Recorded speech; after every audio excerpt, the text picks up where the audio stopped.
Good evening. Once again, thank you so much for earlier. Whoever rode with me to go run my errands, the people in the bushes, Val, Caddy, who else was there? Um, Fuck, I hate forgetting, but whoever else was there who rode with me to run those errands, thank you, thank you, thank you, thank you, thank you. As you all know, I stopped at Jewtown Polish and got a Polish sausage, and I also I got a Polish sausage, and I also got a damn, what y'all call that? A pork chop sandwich, which my son ate, and I'm just gonna sit here in the good old lady lounge, USA, Chicago, baby, and smoke me a cigarette, probably have me a little nightcap and go to sleep. Aston, not gonna go to sleep till Aston makes it to work. He has to be at work at 11 p.m. So he left home. He has to be on the expressway or the highway, and I don't sleep well when he driving.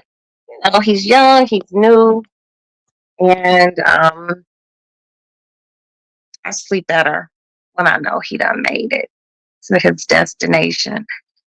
So yeah, but you know what I found out, John?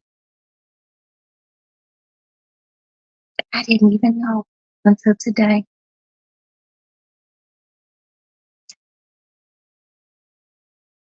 And it didn't, I think it happened, I don't know, but somebody hit the back of my truck.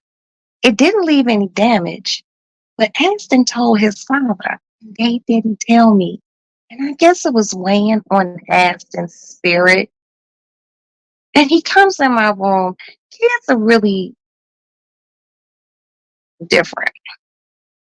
So Aston comes in my room and he sat on my floor and he said, "Hey, did dad tell you anything about the car?" I'm like, "Well, I was like, the car?" He's like, "Well, the truck." I was like, "No, your dad didn't tell me anything about the truck." He's like, "Oh, okay." Now you've piqued my interest because I'm like, what the fuck are you talking about, Willis? So I was like, well, what's going on? Oh, no, I just wanted to know, did dad tell you anything about the car? Now you talking in circles. And I get irritated very easy. I said, Aston, what the fuck are you talking about? What happened with the car or my truck, you know, which is practically his? He goes, yeah, I was driving down such and such the other day and I got rear ended. I'm thinking to myself, damn, I didn't see no damage to the back of the truck. So he was like, oh no, I pulled over. The person pulled over. There was no damage. I was like, did you get a police report? He's like, no, but there's no damage. I wasn't hurt, which is the most important. Can't get my son back. But a bitch can definitely go buy another car. Okay. And I'm like, let me call you. So I pick up the phone, house phone. Ring, ring, ring, ring. I'm like, hello. Hey, how you doing? I said, Aston had a fender bender the other day. Oh, yeah. No one was going to tell me? I'm like, come on, man. I'm like, well, as long as he's okay. I said, but I was like, I'm happy that he's okay. That's my child. So y'all already know how I feel about my children. I start crying, just thinking. I said, but he didn't get a police report. husband, being the cop that he is, goes, well, he wasn't hurt. There was no damage to the car. So he didn't need a police report, I don't think. I said, shame on you. Shame. Shame. I said, you always get a police report. I was like, that covers his ass. Well, technically yours. Because even though Aston got hit from behind, what if that person is on some tomfoolery and they decide to be like, oh, yeah, I hit him from behind, but now my neck is hurting. And you come after us. People can come after you for anything when it comes down to, like, going through their insurance and insurance, all this. No, no one has time for that.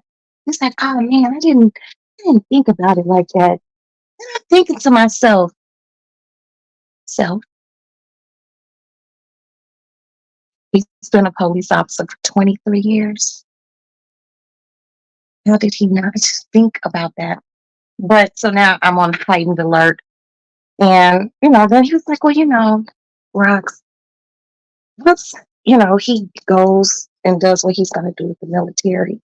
And we ship him that truck. He was like, you need to be thinking about a new truck. I'm like, yeah, you've been saying that, but I didn't think it's not a rush. You know what I mean? He was like, yeah. That's gonna say, well, maybe I should get a new car. No, you take this car that's brand new to you, paid off, and you drive that motherfucker. Hey, King, hot, sexy chocolate. You drive that car until the wheels fall off. Now, just the fact that they did not tell me that Aston had a fender bender and there is no damage and he was not hurt. The most important part being he was not hurt. I just feel some kind of way. I'm like, don't ever do that. I don't think anyone lied or anything. They just didn't tell me. And mama felt kind of hurt. I was like, so I found that out today. What else happened today other than you all running errands with me?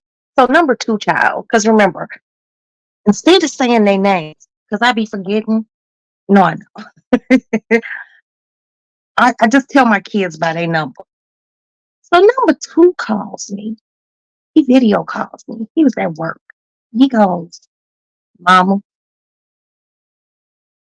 you know, you did a live a few months ago about his lady friend. Oh no, I think you might have been right. And I was like, mothers are, good mothers are very seldomly wrong. I'm like, but now we gotta wait to see if this young lady is with child. And then he want me to talk to her. I don't, and I never met the young lady officially. I've talked to her and she seems really nice. And I'm not gonna be mean to people because, being mean is for weird people who want bad skin. Yeah. And wrinkles. But yeah. So that was going on. And then, like I said earlier today, I was posted. I went down to Maddie's school. That shit did not pan out. I wanted it to pan out. I was just like, mm. So tomorrow morning, I'm gonna get up. I'm gonna drive to her school. My eldest son, number one. He's number one. He's number one. And I'm gonna get down there. We're gonna do everything we have to do, and we'll probably, hopefully, be back in Chicago by 2:30, 3 o'clock. Because my oldest, number one. It's like, because he told me he couldn't go with me. And I felt some kind of way because I need him to fix his sister's TV. Because we bought his sister this hotspot thing last year. The motherfucking thing was like $200 some dollars. She never used it. She didn't know how to connect to it and all that other shit. I'm like, you didn't use it. So now she can hook her TV up. to this hotspot thing in her telephone. And I guess y'all know I'm not technologically inclined. When I don't be knowing something about shit, like computer shit or like something on YouTube, I don't know how to navigate through that. I have a group of people that I call. I call Princess. I might call King. Like, hey, bro, how do I, what do I need to hit? You know, I have a few people that I can reach out to and be like, okay, and they know how to talk to me so patiently. Okay, calm down. If you go hit such and such button and you do this, you know, I have one person who literally she walked me through with a video. She found a video to show me how to correct the problem. I was just like, God, I love you guys. And when I say I love somebody, I really do. But anyway, first he said, no, I can't, I can't risk it. I have a party, some sort of Friday night event that he's going to. He was like, and it starts at 5. I think he was lying. I think he was lying to his poor elderly mama. I was like, Alex, we'll be back by 2:30, 3 o'clock at the latest. Then he said so we're gonna go down to Maddie's school, we're gonna hook her TV up. I'm gonna let her go take the pictures of her passport because Maddie got a job, y'all. Guess what, y'all? Maddie got a job. Maddie got a job. And she had to get like some sort of security clearance to work this job. And her state ID is not suffice. They want something else. So only other form of ID she has is her passport. So they said they would accept that. So I'm gonna let them take the picture. And then I gotta go pay on her tuition. And then we gonna get on the road. But I gotta stop at Cracker Barrel. I'm gonna stop at Cracker Barrel and I'm gonna buy $100 worth of candles. I'm gonna keep one for my bedroom because I always burn one in my bedroom. I'm gonna get King Payne one because I want him to experience this candle, the crackling sound of it. You know, it's just like one of those meditation, like you can sit there with a nice cocktail and just, be on your phone and or have your TV on or it's quiet and you can hear this candle just sounds like a tiny fireplace. And I'm getting one for him. Now, I done gave Princess hers. I done brought Princess one before, but I love candles. Hey Monique, hey love, hey. And then we're just gonna get back to Chicago. It's Friday. Aston has to work tomorrow. He works tonight from 11 to 7 a.m. That's why he didn't go with me down there. Okay. And then he works tomorrow night from 7 p.m. to 1:30 a.m. And I couldn't dare ask my son to go with me after he done pulled all night. He needs to be able to rest. But that whole he can ride with me. He don't ride with his mama. So we're gonna go take care of that, get back. It's Friday. I'm gonna stop. Thank you, dear. This is not my hair either, girl. I had to pull a wig out until I get my weave done, because my hair just brushed back in a ponytail underneath here. And I just, I was feeling hair deprived. I was just like, oh, I don't like how you're looking. No, no. So yes, bitch had to put a wig on. And when I get ready to go to bed, I snatch this motherfucker off and put my bonnet on. Hair today, gone tomorrow. But anyway, but on the way back, bring it. So I'm dropping Maddie coming home. She leaving Sunday because the little girl who riding home with her mama gonna drive them back to school on Sunday. Oh, let me tell y'all what I'm gonna do. Oh, this is just a fat girl wonderful. Oh, on the way back, I'm gonna stop at Texas Roadhouse. I'm gonna get some Texas Roadhouse biscuits. The rolls. I'm gonna get some of their rolls and I'm gonna get some of their butter. Cause they don't start serving food. They don't open up to 3:30.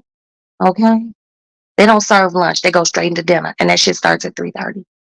I'm gonna stop and give me some biscuits. I mean those rolls. And then I'm gonna stop at this place called I-57 Barbecue. Yeah, I'm gonna get me some rib tips and a hot wing combo and a slice of strawberry cake. Y'all remember? Hey, Sparkle. Hey, love. Hey. Y'all remember those ice creams that like the ice cream man used to sell, and they call it strawberry shortcake ice cream? They got a strawberry cake with that crumble stuff on top of it. Shit, I'm gonna get that. And today, while we were out, when you all went on my outing with me, you said, "Give me." I wish you were close enough, dear. Um, I got me some ginger ale earlier today. My son put it in the refrigerator so it's cool and gonna be nice and cool. Or I'm gonna get back in here. I'm gonna wash the road off of me, and I'm gonna get in my bed with my Texas Roadhouse rolls and those rib tips. And I might.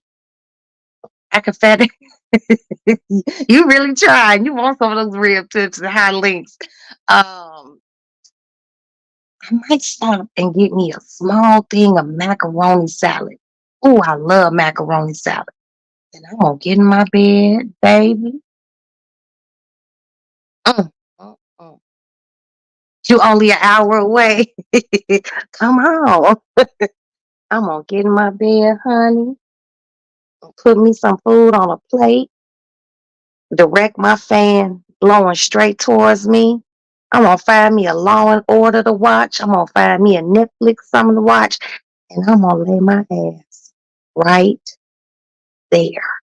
And I'm gonna eat my shit and drink my ginger ale and mind my business. Then I might have me a little nightcap and talk to y'all. And then Saturday morning, Saturday, my goddaughter. So y'all know I posted a picture. Girl, yes, and fall asleep, all in that order. So y'all know I posted this picture on my Instagram, and it's the inside of this refrigerator. And I was like, refrigerator envy. Jeez. I was like, I want my refrigerator to look like that. Those little shelving units that you could put stuff in on the in your refrigerator, they got them on that. What's that website called? Tumi, or whatever the fuck it's called. They don't cost that much, but you can get like a pack of 8. I want those. I want those. I want those bad because I want my refrigerator. Shut up, cat. What do you want? What do you want, baby? I want my refrigerator to be organized like that, you know. So Saturday morning at 10 a.m., because I told her, I need you here at 10 a.m. My goddaughter is coming over and she's going to clean my refrigerator, the bottom part, the refrigerator. She's going to clean the freezer on top. She's going to clean my one deep freezer and she's going to clean out my other deep freezer. And what I'm going to have her do is like my tall silver one, my tall silver deep freezer. I want her to put all meat and fish and chicken in that refrigerator, right? Then, oh, hold on, y'all. Who's calling? You okay? Yeah. Hey, what? When did the writer's strike end? Okay, that's all you need to tell me. Let me tell your father. Don't call me while you're driving. Aston, I've been driving longer than you. Concentrate on the road. Let me know when you made it home. Thank you for letting me know the writer's strike is over. Okay. All right, bye. Oh, wee. Oh, whizzle my nizzle. Now, I don't know if Aston is correct because I ain't heard nothing about it.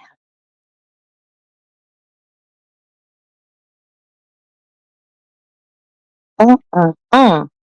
If this is true, oh, if this is true, if this is true, if this is true, you know how one thing be holding everything up.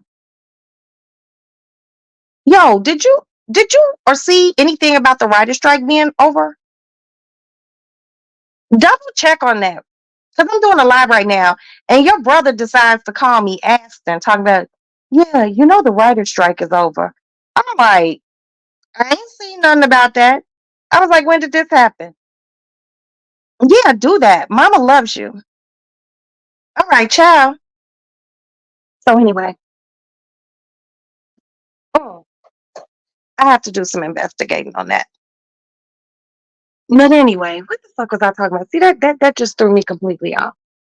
I don't remember. I don't. What was I talking about? I don't really remember. It's freaking crazy. If anyone remembers, let me know. Because y'all know I be rambling and rambling. Because I don't be having nothing else to talk about. I ain't got no drama. I ain't gonna talk about nobody. None of that shit. So I got the boring channel. Oh, the refrigerator. I remember. So she gonna come over here. So on my big silver deep freezer, I want nothing but meat,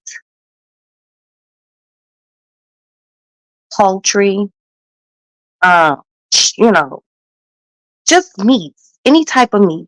I want my proteins in that refrigerator. Then my white deep freezer, I'm gonna keep that for like box type foods. You know what I mean? Box type things. And then my freezer that's attached to my refrigerator, I'm gonna keep that with for vegetables, vegetable things. Because my refrigerator, just looking at that refrigerator from earlier today that I posted, just made me feel so sad. And I felt so inadequate. I was just like, oh my God, I'm a horrible refrigerator owner. You know, I got a little spill in it and got some like orange juice or some sort of Kool-Aid juice. It needs to be wiped down thoroughly. Some good old motherfucking what do you call that shit? Bleach and Dawn. Wipe around like the rubber frame. We gonna pull the refrigerator out from the wall. I'm gonna get the little nozzle and vacuum. You can vacuum underneath your refrigerator. And it helps it run better, keep, any little dust particles or anything. And her boyfriend is gonna clean out the back bathroom that only the toilet works, and we've been using it for storage. And we start getting it done. Well, we started and then we stopped. Yeah. And then he's gonna organize the basement for me and straighten out my back porch. So that's gonna be my Saturday. And then Sunday, nothing. I gotta go to the bathroom. Excuse me.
Okay, I'm back.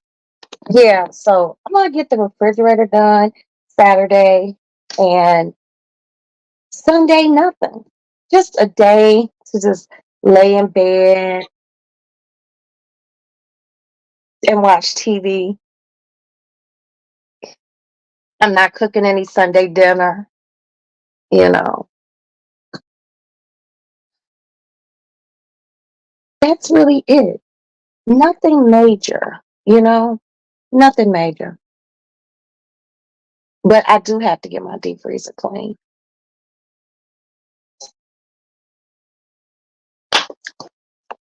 because it's filthy. You know, and it got that ice, that thick white ice that be building up.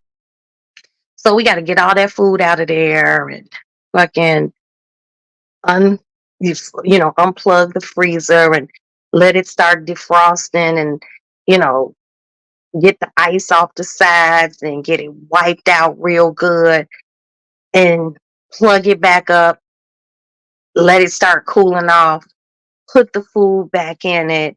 I just want it to be clean, you know. And it gives you a chance to go through your deep freezer to see what you have. Like I said, we have two deep freezers and a refrigerator with a freezer on top. And what I have found is the last time I did that, I actually did it myself. And I was just like, I'll never do that again. That was just like too much work. And my nails, I'm just like, so my goddaughter, I love that girl. And she just takes care of her godmother so well. So she gonna come over here and do that refrigerator. Because I really hate that thick ice that just builds up in the freezer. And it's just like, going through your freezer, your deep freezers, it lets you see the repeat shit you've bought. That's what's crazy about a deep freezer. It's like you buy shit, you put in a deep freezer, and then you might not remember it's in there. And then you go grocery shopping and you buy the same shit. So you have layers and layers of the same shit in your deep freezers. But it's gonna stop on Saturday because I want my shit organized. Like I said, one deep freezer, I'm gonna have nothing but meats. The other one, I'm gonna have box type stuff. And then the one right above my refrigerator, that's where I'm gonna put all my vegetables. You know, I'm excited. I'm excited to see it nice and clean and cleaned out. And then I'm gonna start buying those little organizer things that I posted on my Instagram and just really try to, you know, spruce up my refrigerator. So when I open it up, it looks great. You know, a super duper long time ago. I wasn't super duper, but it was a super long time. I had a job and I worked at Amazon, right? Now you know there's always some strange story with me. So I worked at Amazon, right? And I was on my route. And this particular house was my last package of the day. I didn't pay attention to the name. I'm going off this thing they call a rabbit, and it tells you, each stop you have to go on. This was my last stop before I had to go back to the warehouse. It was cold as fuck outside, right?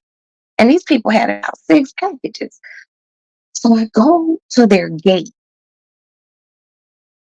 and you had to ring the buzzer. It's a house. Ring the buzzer. And a lady said, "Who is it?" I said, "Hi, it's Roxanne. I'm with Amazon. I have some packages."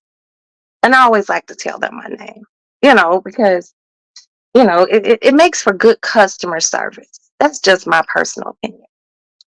So she buzzes the gate. I go in and I'm at the front door because this is my first time delivering to this place. I'm at the front door and no one comes. So then I rang the bell. at the front door because they had a bell there too.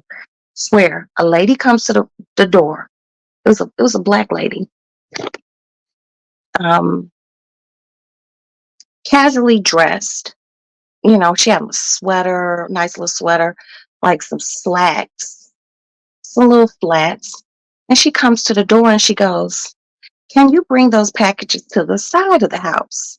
I'm like, "Okay." So I go to the side of the house.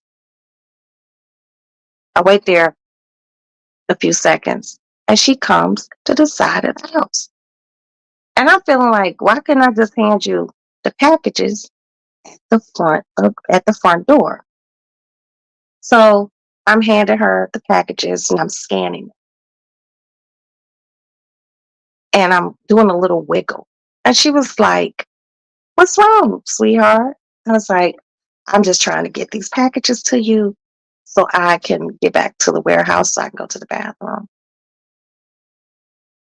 She said, "Well, where's the warehouse?"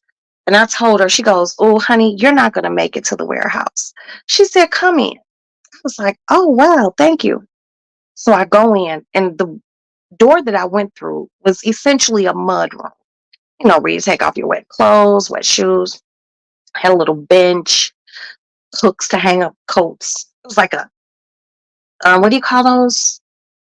Not in ground, built in. It was like a built in thing with the bench. And they had like these tray things that you could put wet shoes on and whatnot. So I put my stuff down and she directs me to a bathroom, a half bath down this little hallway. House was beautiful. So I go in, I took off my shoes, and I go in this little half bath. This is when I really solidified, like, I don't need to be rich. I need to be wealthy because I need something to be able to pass down to my children and my children's children. I stepped on the floor of the bathroom. Mind you, I had on socks because I had on my Sorel boots because it was cold outside and it was snow. The bathroom floor was warm. And I mean, it was warm. I was like, ooh, bathroom was laid out in stainless steel, like fixtures, like faucets, and it was Corinthian marble. I know what Corinthian marble is when I see it. I was like, oh wow. I used it, I washed my hands. And this how you know motherfuckers be having way too much money. Because in my bathroom, you wash your hands. I got paper towels, a roll of paper towels that you take a roll, you take a paper towel, you dry your hands, you throw it in the trash can. Hey, Gossip Heifer, how you doing, hon? These people didn't have paper towels in their bathroom. They literally had these cloth, white little towels that were rolled up in a basket.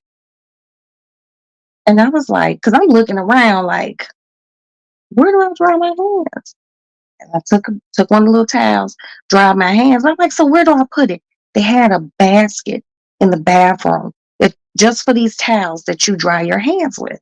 So I dried my hands. I came out the bathroom, and I was calling for the lady. I'm like, "Miss," and she goes, "I'm back in the kitchen." So I was like, "Okay," because that's around where the mud room was. I go back there to head towards the mud room. She was in there talking to a man. The man turns around, and who's the man?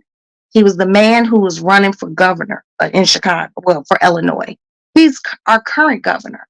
And I was like, oh, wow. That's all I could say because I was like kind of shocked. And he said, hi. He was like, hi. He's like, are you voting? I said, yeah. And I was like, and I plan on voting for you. I was like, I hope you do what you say you're gonna do. And you know what he said? He said, would you like something cool to drink or something warm before you leave? I was like, I'll just take some water. This what separates rich from wealthy. I was like, water, please. He opened up a refrigerator, pardon me, that I thought was a cabinet. And it was nothing but water. Are you hearing me? Nothing but water. They had Evian, they had Pellegrino, they had Perrier, they had all sorts of water. And I was just thinking to myself, oh my God, I have to get wealthy because I want to be able to have a water refrigerator with nothing but water. And I'm looking like, whoa. And then he goes, well, if you don't want water, he opened up another thing that was apparently a refrigerator, but it looked like a cabinet. Nothing but juice and milk, like juices, milks, coffee creamer, all that shit. I was like, whoa. I was like, so all of those going straight across are all refrigerators? He was like, well, he opened this one. He goes, no, this one right here, we keep all our produce in. And then he opened two more, and those were freezers. I was like, shut the front door. I was like, yeah, I can live like this. But I gladly took the water and I went on about my way. And the refrigerator was so neat. You know, I got a half used ketchup container, probably got a mustard in there that's empty, sitting right next to a full mustard. I want my shit to be right. I'm gonna do it. Well, my goddaughter's gonna do it.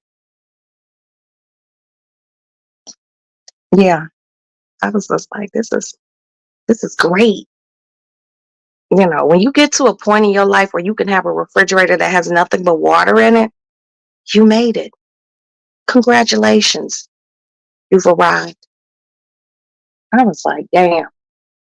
And I remember getting home, and my husband had just got home from work, and it was dark because it was wintertime. And I came in the house and I was like, I took off my shit. I didn't have to go to work the next day. And I was like, ooh, he was like, you cold? I'm like, yeah. He goes, well, how was your day? I was like, I went to the guy's house who's gonna get ready to be governor, you know, if he wins. He was like, well, he was like, would you deliver the package? I was like, yeah. And I had to pee. He was like, can they let you use it? Yes. I be having some stories. Like when I used to work, I did Lyft once. The cooler counts. Right. Right. I was working Lyft once. And I only did it for like 2 months because I was just like driving somebody and they were telling me a shortcut and I was in the middle of traffic and there was like no way for me to get out of the traffic. And you know, he was like the last person I ever drove on Lyft. I was like, you can't tell me how to drive my shit, you know? But once I had picked this woman up and I picked her up from like downtown and she lived like a little on the outskirts, but still kind of sort of downtown. And once again, my bladder was acting crazy. So I was like, she, you know, she was very talkative and, you know, we were chatting and she was just like, oh, Christmas is coming. I'm like, yeah, it's awesome. I love Christmas. It's my favorite time of year. And I get, you know, to pull up to her place and she's getting her stuff out. And she's like, I guess she seen look on my face. And she goes, what's wrong? I was like, I need to get home. You're going to be my last fare today. I need to get home because I need to use the bathroom. She was like, oh no, come in. I was like, are you sure? She was like, yes, just take off your boots. I got in, I took off my boots. Why did she have a heated bathroom floor too. These are facts. Thank you so much, sis. She had a heated bathroom floor too, and a grand staircase. And I noticed like she had marble. Once again, Corinthian marble. Wasn't granite, it's Corinthian marble. And she let me use her guest bathroom. These wealthy people, oh, they bathroom floors are heated. If a half bath floor is warm, you know the master bathroom suite gotta be fucking, oh, it's ooh wee. That's all I can say. We've been looking for places to move, and I look at like the amenities, and I have been looking for a bathroom, just one bathroom. It ain't got to be all the bathrooms, just one bathroom with a heated motherfucking floor.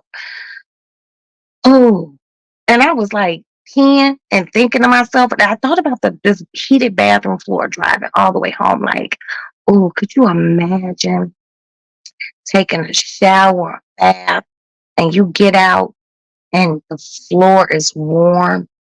You know, I was just like, this is so nice. But you know what else wealthy people have? Even rich people, because it's affordable. Steam showers. See, there's a difference. When you taking a shower and the water hot and the bathroom steams up, supposed to having a steam shower.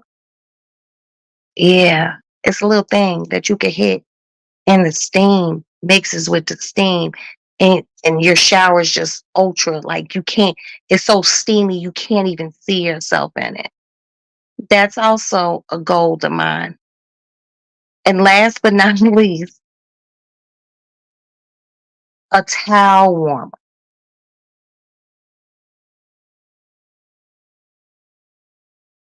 A towel warmer. To be able to get out of the shower, your good steam shower, on your heated Corinthian marble floor, and wrap your body in a warm towel. Is that not like the best thing ever? Oh, Lord.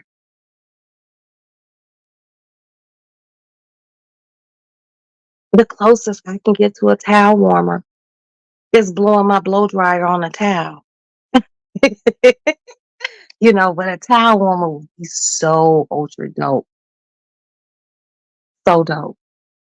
You know how you get sick, you go to the emergency room, or you're in the hospital, and you be like, oh, I'm so cold. And they come give you a warm blanket. I remember the first time I ever experienced a warm blanket. I was in the hospital and I was freezing. I had a really bad headache. I was pregnant. And this headache it had me cold. I'm like, why the fuck am I cold? And I'm like, so can I please get a blanket? I'm really cold. And the nurse was just really nice. She goes, and she said it, and I didn't pay any attention, but I did. She's like, "Okay, dear, I'll get you a warm blanket." And I'm like, "Thank you." She brought the blanket back. She goes, "Just lay back." And she opened the blanket up and put it on my body, and the blanket was warm. I was like, "Oh shit, this is like an actual warm blanket." If somebody at my house and it's cool in my house, I'd be like, "You want a warm blanket?" I'm just giving you a blanket. I'm not giving you like a warm blanket. That's another thing I want to be able to have. Something, well, if I got a towel warmer in my bathroom, because that's what I would really love to have, a towel warmer. That bitch really put a warm blanket on me. I was just like, oh, this is nice. This is nice and toasty. She was like, yeah, it's a warm blanket. I'm like, can I get another one? And she laughed and she went and got me another one. A bitch was cozy. I was laying in my little emergency room, and I was watching TV because I go to Northwestern Hospital, and it's kind of bougie, and they have TVs in the actual room that you get seen in by the doctor. I was like, I love this. I love this. This is so wonderful. And Couldn't believe she gave me a warm blanket. Like I said, you come to my house and I'll be like, you want a warm blanket? And you be like, yeah, I'm gonna bust out blow dryer, I'm gonna blow the blanket on high heat and give you that. That's it. You gotta wait till I get wealthy to be in my house for me to be like, you want a warm blanket? And I actually produce a warm blanket out my shit. I'm like, and if I ever do that, then if you're at my house, I need you to be like, you've arrived. You made it. You made it, Rox. All because of that warm blanket and that warm towel and my steam shower and my heated Corinthian marble bathroom floor. For real. It takes a lot to impress me. Shoes don't impress me. I have plenty of them. Bags don't impress me. I don't have a bunch of bags. Clothes don't impress me. I don't wear a lot of them. Furs don't impress me. I have plenty of those. Diamonds. I'm not going to say they don't, so I'm not going to lie to you. I like those. But what really gets me is home shit now. Now that I'm older, home shit. Towel warmers. Shit that goes in the showers to make your shower warm. You know, just all sorts of different type of pardon me, different type of shit, you know, light fixtures.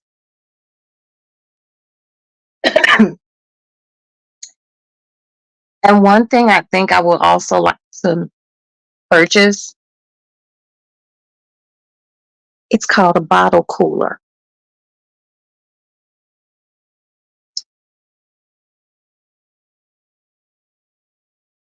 Let me tell y'all about this bottle cooler.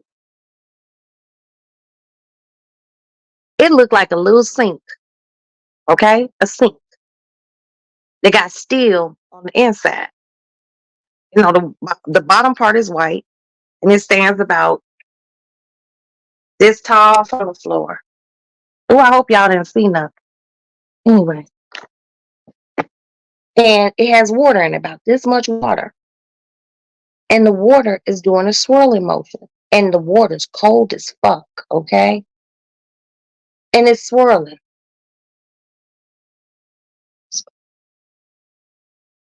You got an electric scrubber? Girl, I seen one on a commercial, but they had a dude washing with it. And I'm just like, should I get that for my husband? Or do I need that for myself? Because I feel like if I buy it for him, he won't use it. And I will be really, really mad. We gonna have to talk about that. Damn.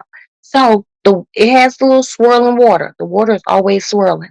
Do you know you can take a bottle of warm champagne, a bottle of Coca-Cola, a bottle of apple juice, and you put it in this swirling motion, cold ass water that got some sort of freezing element.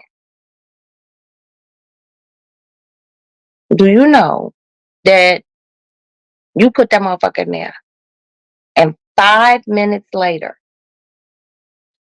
your shit is freezing cold? So there's a place here in Chicago, and this is the first time I ever seen it. It's called Benny's Beverage Depot. And I went in there. What? Girl, take a picture of it and send it to me. Come on now. That's something I want. Please send a picture because I'll buy it. I'll buy it. So I went to Benny's one day, right? And I had a little soiree to attend. And I was like, I'm just going to bring some bottles of Prosecco. But they didn't have any cold, right? So the guy, I walk up to him. I was like, "Hey, do you have any cold Prosecco?" He was like, "No, we're actually going to restock." He said, "Hey, country girl queen again. Hey, hey, hey, hey, hey." He goes, "You know what?" He's like, "Give me your bottles." I gave him 2 bottles. He put those 2 bottles in that thing, and the water was just swirling like a gentle swirl. He said, I'm like, what is this? Without sounding like too ghetto, but ghetto. I was like, what is this? And I frowned my face up. He's like, it's a bottle chiller. It chills bottles of champagne, beer, whatever you want chilled. It will chill it in 5 minutes. I'm like, what? He was like, word. He was a white guy, so that's how he said word for real. He was like, word. I was like, well, check that out. He was like, was there anything else you need to purchase while you here? I said, no, I'm interested in this. He was like, yeah, it chills. And I was like, that's nice. That's real nice. I was like, how much was it? Which is always tacky to ask, but it's a business. So I was like, fuck that. Let me ask. He was like, $10,000. I was like, what? To chill a bottle? He was like, well, this is a large distributor of spirits, alcohol. And he was just like, yeah. I was like, damn, a bitch got to get her money up. Can you imagine having somebody come to your house? Y'all get ready to sit down and have a cocktail. But this something that needs to be chilled. You could put it in a refrigerator and wait 35, 40 minutes for it to get to a nice little chill. Or you can have this $10,000 chiller just in your kitchen in the corner. He'd be like, oh, don't worry about it. Because they can go put it in the refrigerator. You got somebody at your house, they go, I'm going to pop it in the fridge. Nah, bring that shit over here. Check this out. Put that shit in that chiller. I was like, damn, gotta get wealthy. It's not the clothes anymore. Not the clothes, it's the house shit. It just seems like every time I see something on Facebook or Instagram and it got to do something with some house shit, I follow them and I go through and then like I go to Instagram and they got all this house shit. And I'm following so many house things, because when we move, I just want, yes, some of those chillers are expensive. Yes, Queena. When that man hit me, I think to myself, it's a chiller. I thought dude was gonna say 400, 500. When that motherfucker said 10,000, I was like, it wasn't even. You could put 2 bottles of champagne in it. To it would fit 3. I was like 10. I was like, yeah, but the little water was just swirling. The water swirls real soft, but not like a toilet bowl swirl. It just swirls real soft. And I was just like, oh my. I was like, so y'all only got this one? He was like, yeah, we only got that one. And I was like, so what happened? He was like, when customers come in here like you and they're going somewhere and they want to take their champagne or a prosecco or even like a vodka or beer, whatever. He said, and they want to chill it. All you got to do is wait 5 minutes. Yo, I waited my 5 minutes. He took it out, and the shit was so cold. He wiped the bottle off. He wiped it because he had to put in a paper bag and then a plastic bag. He wiped it off. Pardon me. And he said, "Feel this," and I touched it. It was freezing. I was like, "Well, I be damned." He was like, yeah. He's like, you're not going far, are you? I was like, no, I'm not. So when I got to where I was going, I was telling everyone, I was like, yo, this guy chilled these bottles in 5 minutes. They were like, they're so cold. I'm like, I know, right? And then I went into the story and everything, and I was just like, and the thing was $10,000. They were like, are you serious? But I mean, it's a store. It's a big ass, huge liquor store. And they have a humidor in there in this particular store. And not only do they have a humidor inside, it's the room that they keep locked.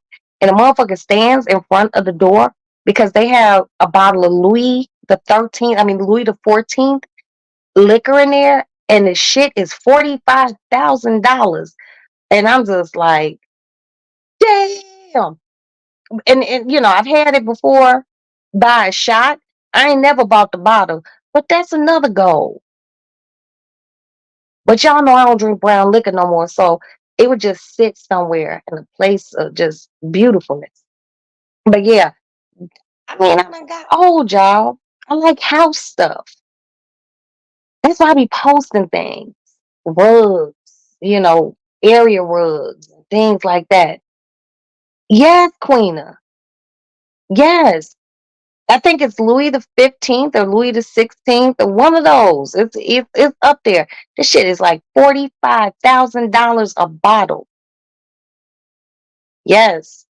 And word on the street is it's not the liquor that be costing so much. It's the bottle that it comes in. It's some sort of hand blown, handcrafted.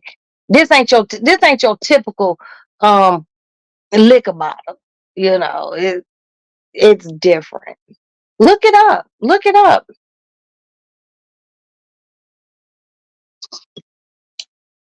But you know what I want to find out? Like, if you buy that, do you get refills? I know they ain't gonna refill the shit for free, but what is the cost of the refill for the bottle? You know what I mean? Because I be done had company come over and my people be like, damn, you got that? Let us bust that bitch down. I'll be like, no, why don't you guys just drink Hennessy or drink a little Remy? And they'll be like, bitch, you being bougie as hell. Don't be acting like that with us. Uh-uh. I will only do it. I mean, but if you bought the bottle, then you can afford. You can afford it. You know what I mean? To get it refilled. But there has to be something that, you know, how much would the refill cost to go back, the liquor cost to go back in the bottle? Because I ain't even going to sit here and lie to y'all. A motherfucker like me will fill that motherfucker up with like some um Hennessy XO or, you know, or some Remy, like the top shelf Remy. They wouldn't know the difference. They see that motherfucking bottle and they'd be like, I'm telling you, sometimes people really don't know the difference. It be the bottle. People see something and they be like, yeah. And it don't even be that. I'm telling you. I seen a thing. It was like a TikTok or something. This lady's kids ate Fruit Loops and they were eating them at an alarming rate. Instead of putting Fruit Loops in there, she went and bought like an off-brand Fruit Loops. A regular box of Fruit Loops, a big box about $7, $8. She went and bought the $3 brand that looks exactly like Fruit Loops. She put those in the Fruit Loop box. The kids never knew the difference. So if the kids ain't gonna know through taste, an adult wouldn't know. Hmm. I buy one $45,000 bottle. I keep I keep refilling it with Remy and Hennessy and shit. They be like, damn, this shit is smooth. I be like, yeah, it is. That would be bogus as hell.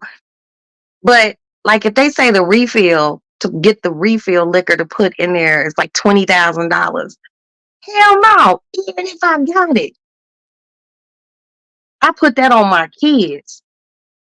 Even if I had it.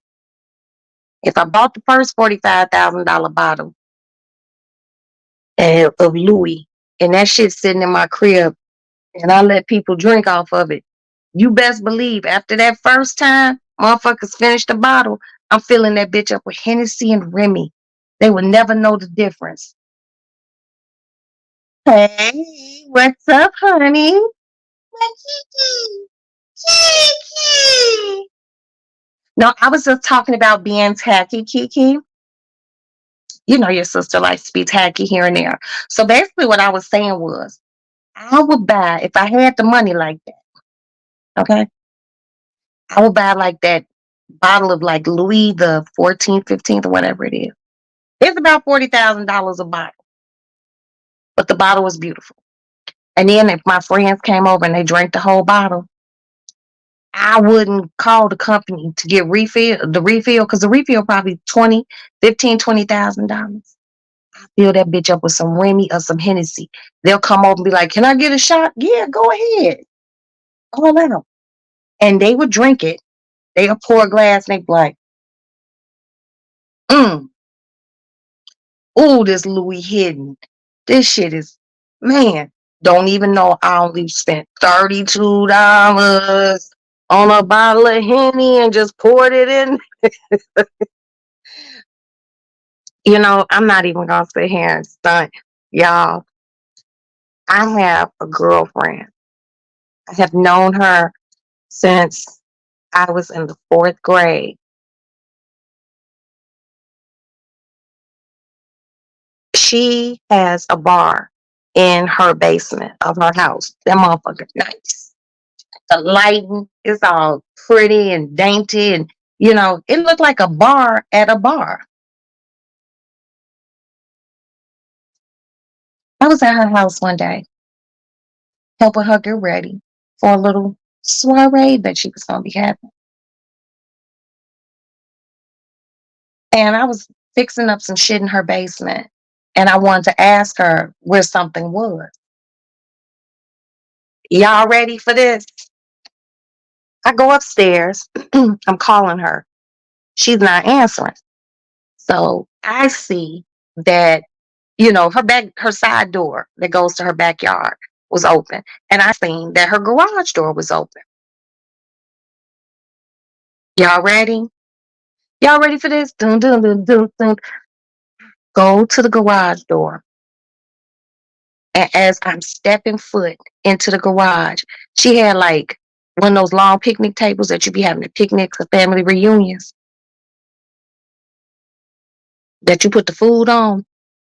She was sitting there with bottles, empty bottles of like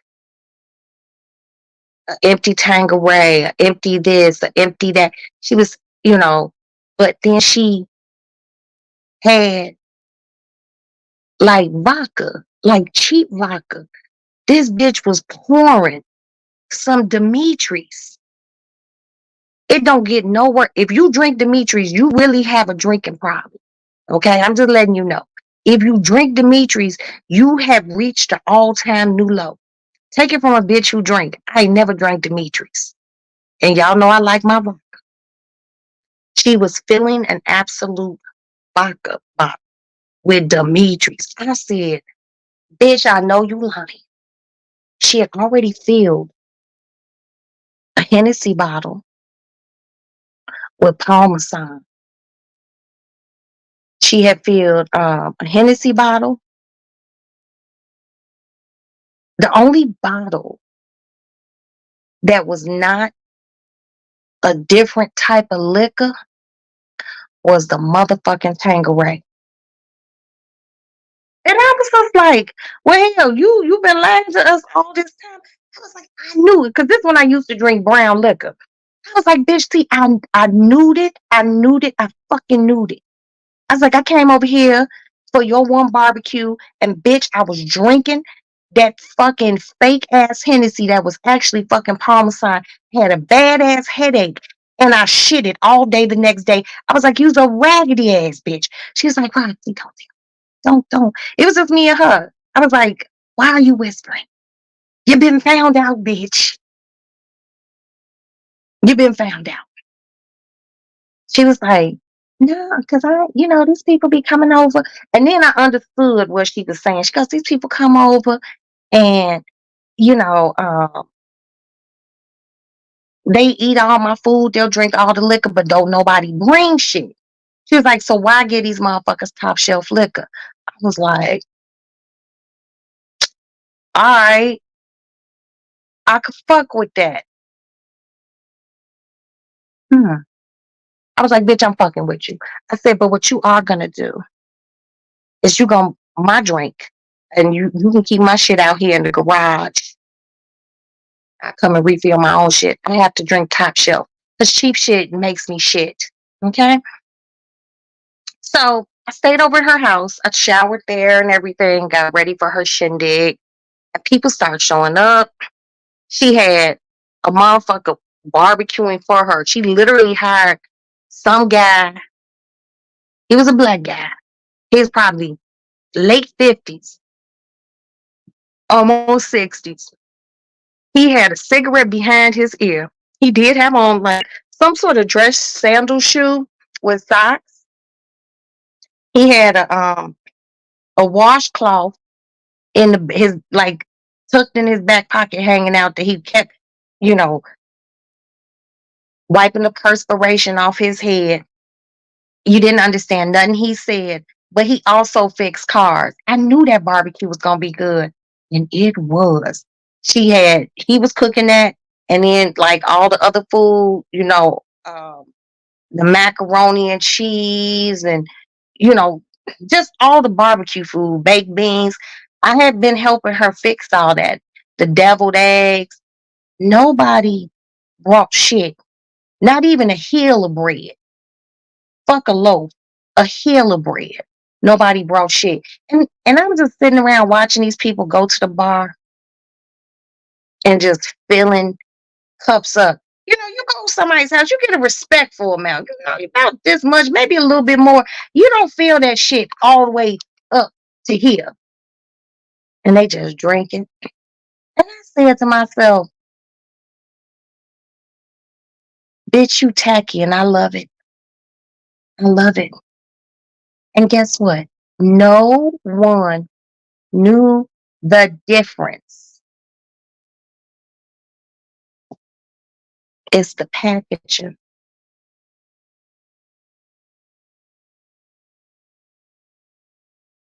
Not even the most hardcore drinker that motherfucker say, this ain't Hennessy or this ain't Absolute. She had like Absolute, she had Stolies, and she had Effen vodka. All three clear vodkas, none with no sweet taste to it, not the cucumber one. She put Dimitri's in all three. No one knew the fucking difference. It's the packaging. It's like when you meet someone and you be like, oh, they're so nice. And then you just see in the package. You don't realize that this ain't that until you get to know them. That's how I figured out. I didn't figure it out until I seen her pouring the liquor, the cheap liquor into the bottle. I'm like, you dirty bitch. That's why I was shitting all day that time I came to your house for one of your parties. I'm sitting around here drinking Parmesan. That shit made my insides go into shock. My insides didn't know nothing about no goddamn Parmesan. Girls like, bitch, you was trying to kill me. That's why one thing, so when it's off. Key, I ain't gonna lie to you. It When I was at her house and I was drinking what I thought was Hennessy, the bottle was full to the top. Motherfuckers having a good time, partying, commiserating and shit. And a bitch just poured up a nice little shot of Hennessy. Didn't It didn't taste any different. I'm like, hey, I'm like, all right, how y'all doing? Okay, I see you, girl. Mhm. Yeah, but anyway, girl, didn't miss a beat. Didn't miss a beat. My motherfucking, ooh, I got home, took a lift. I'll never forget. Because my husband's like, well, if you're going to be over at her house, then you need to take a lift. I was like, no shit, Sherlock. I went over there in the lift. I came home in the lift. I got home, because she has like these indoor outdoor parties, even in the winter, and they're really nice.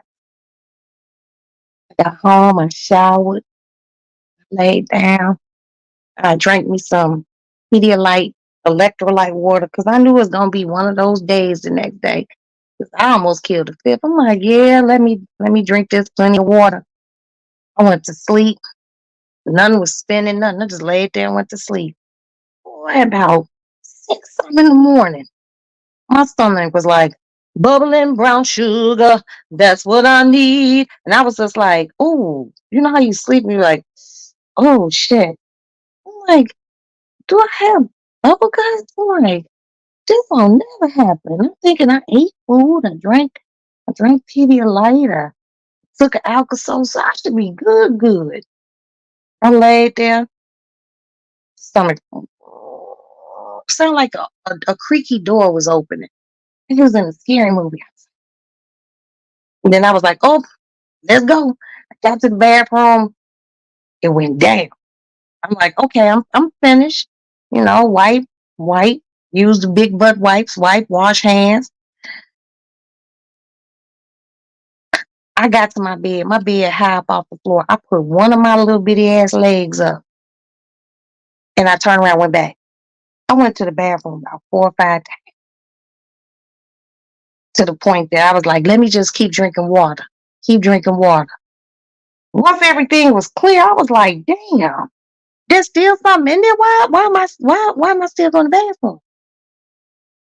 So finally I was like, okay, let me shower. Let me cleanse my body in the waters of Lake Michigan. So I took a shower and my husband had made some bacon that morning. And they say one of the best things for a hangover is a BLT, bacon, lettuce, tomato sandwich. I made me a BLT, got me a ginger ale, because ginger ale cures everything. I don't give a fuck what's going on. You could cut your hand for ginger ale on it. Watch what happens. I drank my ginger ale, kept drinking water. I finally felt better. I never said nothing to my girl about it. Until that day, I caught her in her garage pouring the cheap liquor into the top shelf liquor box, and I was just like, oh, it was like a moment on like a Lifetime movie when you catch a motherfucker doing something, and y'all had that stare down, and they're in the middle of doing it, and they stop, and you're like,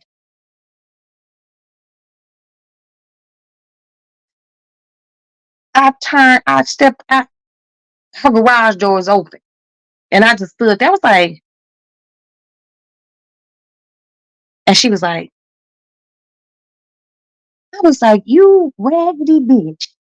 I was like, you've been substituting liquor. I was like, see? I was like, so what's in that Hennessy bottle? What's that? She goes, Parmesan. I said, bitch, you tried to kill me. What kind of friend are you? Girl, I was like, girl, I shitted an entire Saturday away. She was like, well, you weren't gonna do anything anyway, Roxy. You just be in bed watching TV on Saturdays. Yeah, I didn't want to have to make the toilet my new best friend. Thank you, whore. But yeah, so y'all check people's shit out. People be doing some wacky shit. But like I said, once she explained to me that but I mean, as a host, you don't want, when you're hosting something, I have hosted parties, I have hosted birthday parties and everything. But she the type of motherfucker who does something every few months. She has something. And I know she's doing something because she'll post it on Facebook. And I always call her and ask her, hey, do you need any help with anything?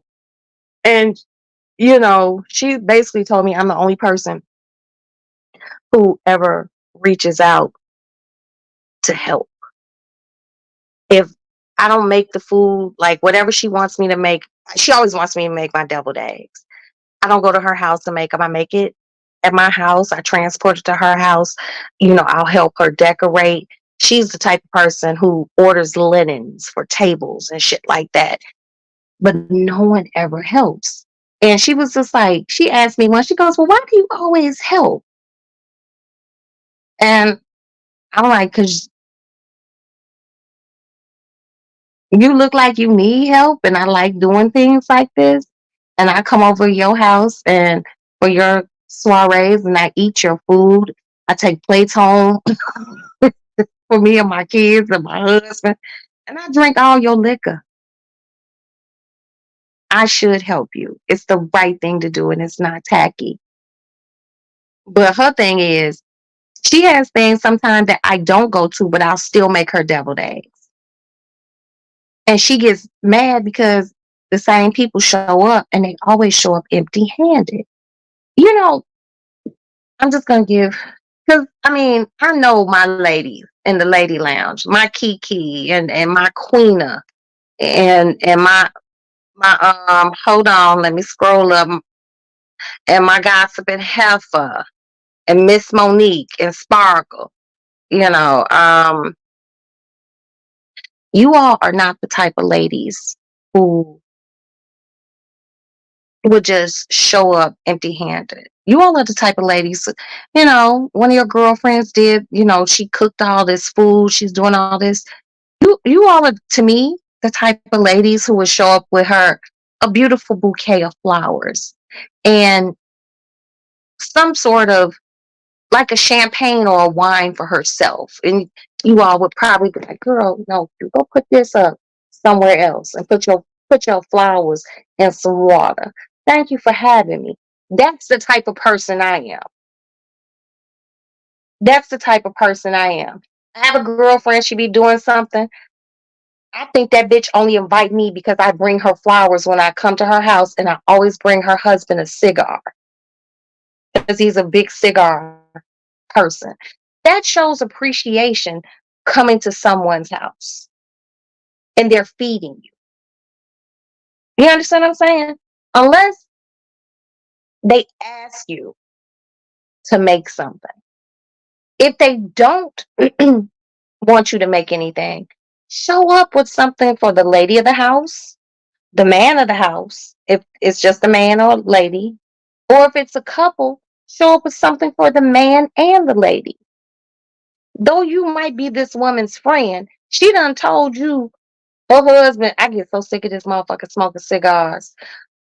You know, this nigga always scotching cigars. He always have my back porch smelling like this with, you show up, you get a bouquet of flowers for her, a nice like rosé prosecco for her.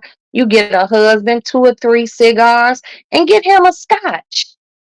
That shows appreciation. And that makes a motherfucker always don't mind you come to their house. It be the type of situations where it's happened. Motherfuckers like the rest of those motherfuckers, they ain't even gotta come. Roxanne and her husband could come. Because I know how to be classy. No, that's not how I was taught. Wine and flowers. Okay, well how do you do it, Key? I mean, how I grew up, those are things that you showed up with. Even if they had like a liquor or something already, you would give them that for their own personal, consumption. That's something they go put up in their bedroom until the company leaves. I remember once I had a party and a friend of mine, oh, you were okay. All right. Thank you. I'm sorry about that, sweetie. A friend of mine's showed up to my house and he gave me limoncello.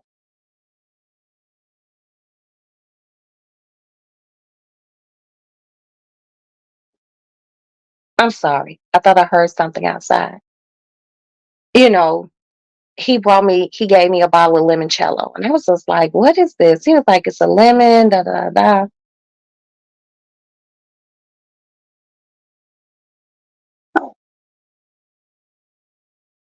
He's like, it's a lemon drink, da da da. And this is how you drink it. It's Italian. I'm like, okay.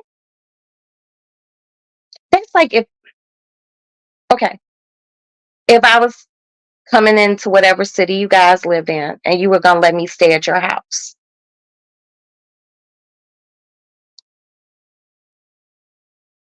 Before I even got there, if you were like, "Oh no, you could stay here or whatever,"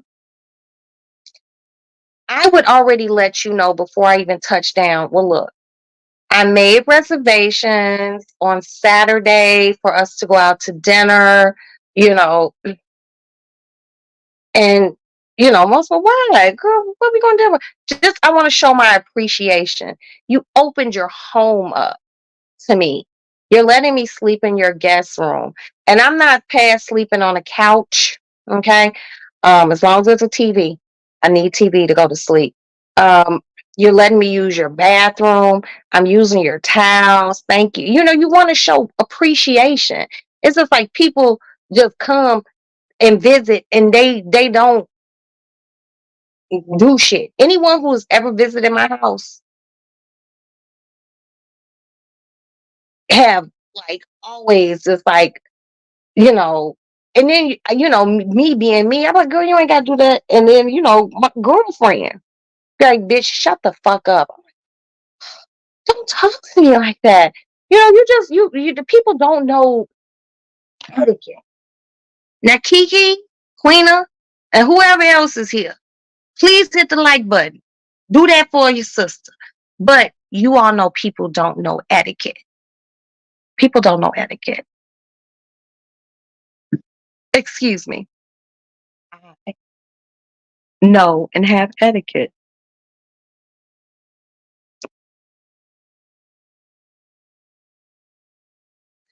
A story. And I was told this by an older person. When Black families would migrate from Mississippi and they would come here to Chicago, and family members would come and, come visit, because motherfuckers would come up to Chicago and they wouldn't stay no 2 or 3 days and you done drove up from Mississippi. You would be here about 2 weeks, but they would bring things that were associated with home for the people who were from Mississippi living in the northern states. You know, you can get black eyed peas in a bag. Ooh, but they taste so good when your sister done sat there and shucked them herself and done put them in. Back then, they didn't have plastic bags. They put that shit in a brown paper bag and they would bring it to you. You know, they bring you a piece of sweet meat from down home to cook those beans in. You know, it's appreciation because someone is opening their home to you. We here at the Lady Lounge are classy women and we know these things. It's like I have a friend, they don't live in Chicago, but when I go visit them, we have a thing called mild sauce here and they can't get it where they live. So I always bring like 6 mild sauces, and they're like, oh my God, thank you so much. And then you just hear them, they be so happy and they be like, oh, I'm gonna make some French fries and I'm gonna make this, I'm gonna make that, because it's one of those things from home that they miss. And that's being hospitable to your host. A lot of people don't know how to be hospitable to their host, which is sad.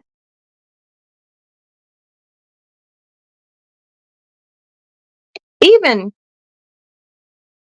wealthy or rich people, especially the classy ones, don't show up to a person's home empty handed. And I have always found that a beautiful bouquet, not one that you go buy at your local grocery store, because you're going to your friend's house. Go to a florist, get a mixture of flowers, a beautiful bouquet for the lady of the house. People appreciate that. People appreciate that. So at least you know if I'm ever in your city and I come to your house, always know that we're gonna go out for dinner. At least know that. Dinner, brunch, something, just because you opened up your home. And like I said, I was a little taken aback that she was pouring the liquor, very cheap liquors into the expensive bottle. But once she like really explained to me that no one, you know, helps her. No one helps her cook. No one even offers to do anything. And she's very well off. She is a thoracic surgeon. Her children are overly grown. Um, just the fact that no one sticks around when the party's over and helps clean up. Everyone just has a good time. But her thing is, a lot of these people are family, a lot of these people are friends, and she loves seeing them have a good time. And I guess because she got the money to, you know, have motherfuckers just be chilling there to clean up for her afterwards. I'm like, girl, if you like it, I love it. But just the fact that no one offers anything is weird and it's tacky. At least I help, you know. But at first, I ain't gonna lie, I was like taken aback just at that very moment when I seen her doing that in the garage. And like I said, once you break it down to a person and they let you know why they doing it like that, and I was like, "Girl, what if they notice?" And I'm around that motherfucker like, what if most people, I'm like, what if they notice? She was like, they never notice. That's why I said, if I ever get to a point in my life where I have enough money to go buy a $45,000 bottle of Louis, and I allow, and it got to be people I really love and fuck with, to sit around and just smash a whole bottle. I promise you, even if I have the money to buy the refill to put in there, I will still put Hennessy in that motherfucker. You know why? Because they wouldn't know the difference. They wouldn't. I was like, well, I'll be damned.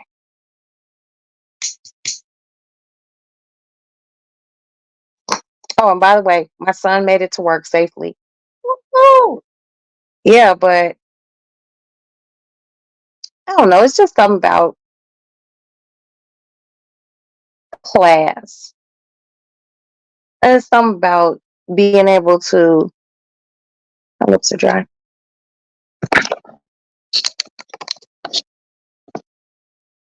about showing up and showing out.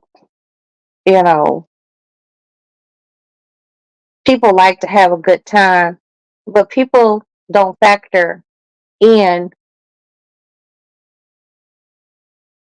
past that good time. Like people who come to my house when I have something after dinner's done, I got motherfuckers helping me in the kitchen, putting food away. And where's this go, Roxy? Where's this? And let's put this in here. Motherfuckers reorganizing refrigerator. Usually my son, especially holidays, my baby boy, he off work. He washing pots and pans and, you know, motherfuckers taking trash out, just helping everything be cleaned up and done in like 35, 40 minutes. And then that just gives us time to sit down, pop another bottle, talk shit, and just me be like, damn, thank you so much. I appreciate you all. And they be like, girl, it's nothing, girl. You cook. You cook. You cooked all this food. And I just be like, wow. It's the motherfuckers who stay and help you clean and apply that shit to life. Hmm.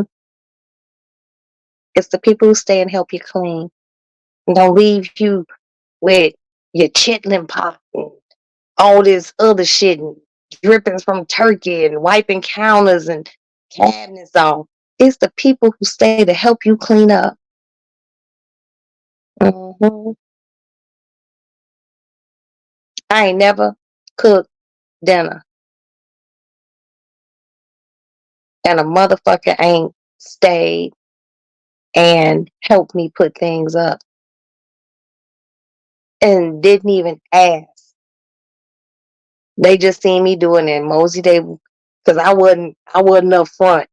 Where's this bitch at? They back, girl, why you ask me to help? And they just start. Or they just start.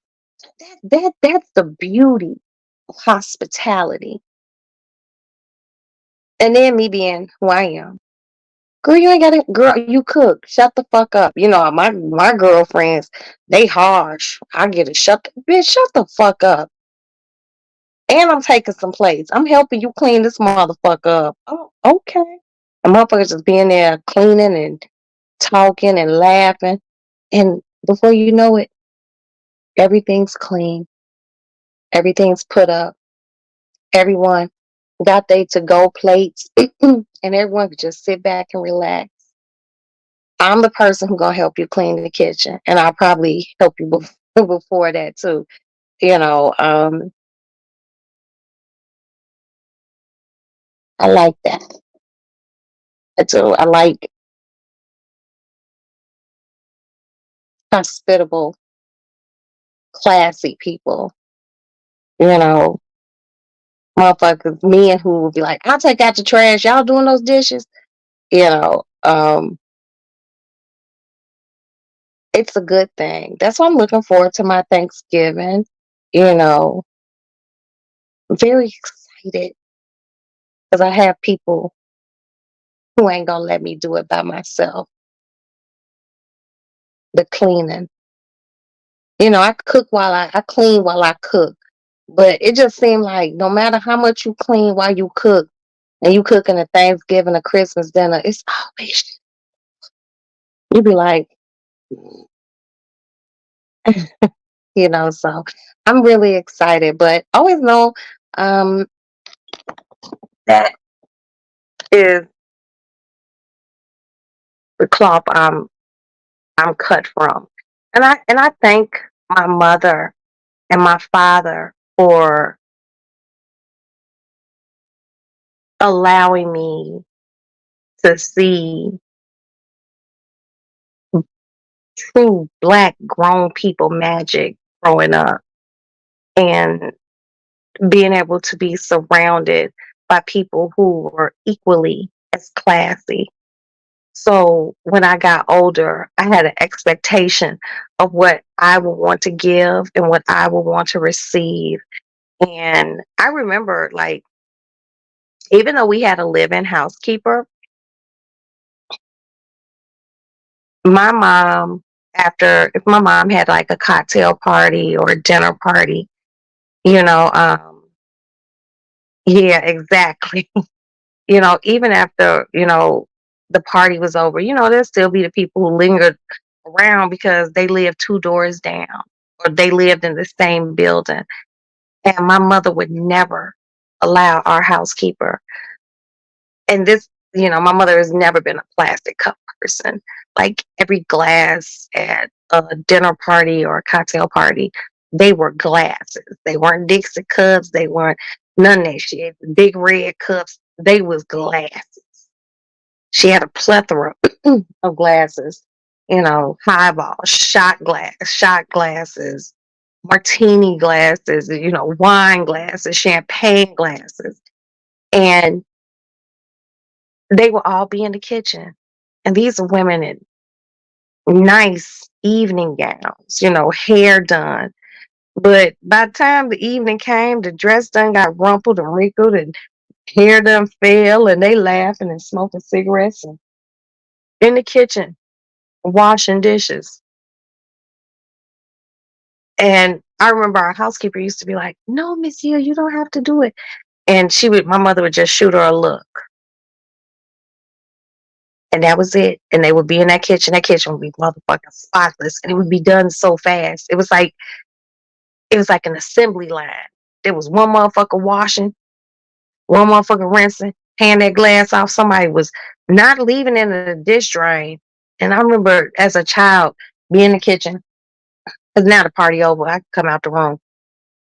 And I remember seeing the water in the sink and that shit, you see smoke coming off that shit. And these motherfuckers was rinsing, passing. And then they would hand to somebody, and we had like this butler's closet in our house where my mother would store like her glasses and stuff like that. The glasses that we didn't drink Kool-Aid out of, you know, and somebody would be putting glasses up and, putting paper underneath them. And the kitchen would be spotless. And they would go where the men were and wipe off the cocktail table and, the buffet table that my mother would have the food on. Everything was put up, wiped down.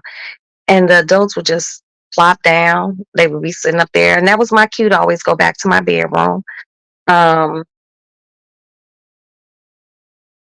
they would sit up there and talk about political things, um, black things, things that affected black lives, and, you know, just real sexy and grown and very just hospitable, classy people. And I feel like the people that who are currently in my life are those sorts of people, because you would be surprised at and how some people are truly not very classy. I'm going to give you all for instance, and this happened about maybe 6, 8 months ago. A person who will remain unnamed. She and I are supposed to be getting some surgical things, but she was going to go through my plastic surgeon. But my plastic surgeon was also giving us the family discount because he loves me. And I basically told her, it would be really nice, like if we got him like a bottle of Tom Ford cologne or picked him up a bow tie or something. So time went on, and then I seen that she was kind of like acting. I was like, "What's wrong?" She was like, "You spending my money." I'm like, "Excuse me, you spending my money because you said that." I was like, "I never said you can buy it yourself. I said we can go half." But why would we do that? Because it's the difference between $30,000 and 20. It's a gesture. Thank you so much. I really appreciate this, Doc. When you said Tom Ford, I said, I don't need you to buy him cologne. I said, we can buy him a cologne or tie. We can go half. But trust and believe me, I don't need you to go half on shit when I can pay for it myself. Hell, I could have paid for it myself and said it was from both of us. And she's like, oh, I didn't know because you're not classy. You're book smart, but you're not classy. And I see that. I seen it. I was just like, wow, you know,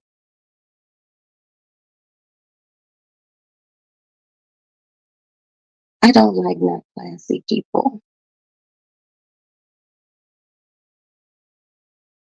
I don't.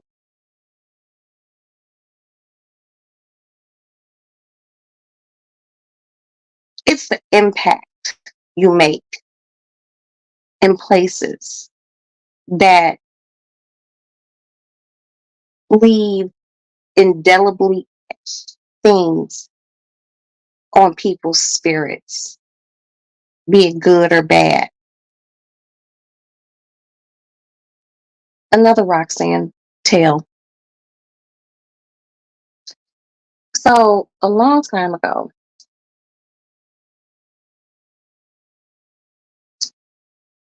I was like, husband, told him during earlier in the week. I was like, you don't have anything to do on Sunday. I was like, I heard about this place. It's called the Peninsula Hotel. Let's go have brunch. Just me and you. Fuck those kids.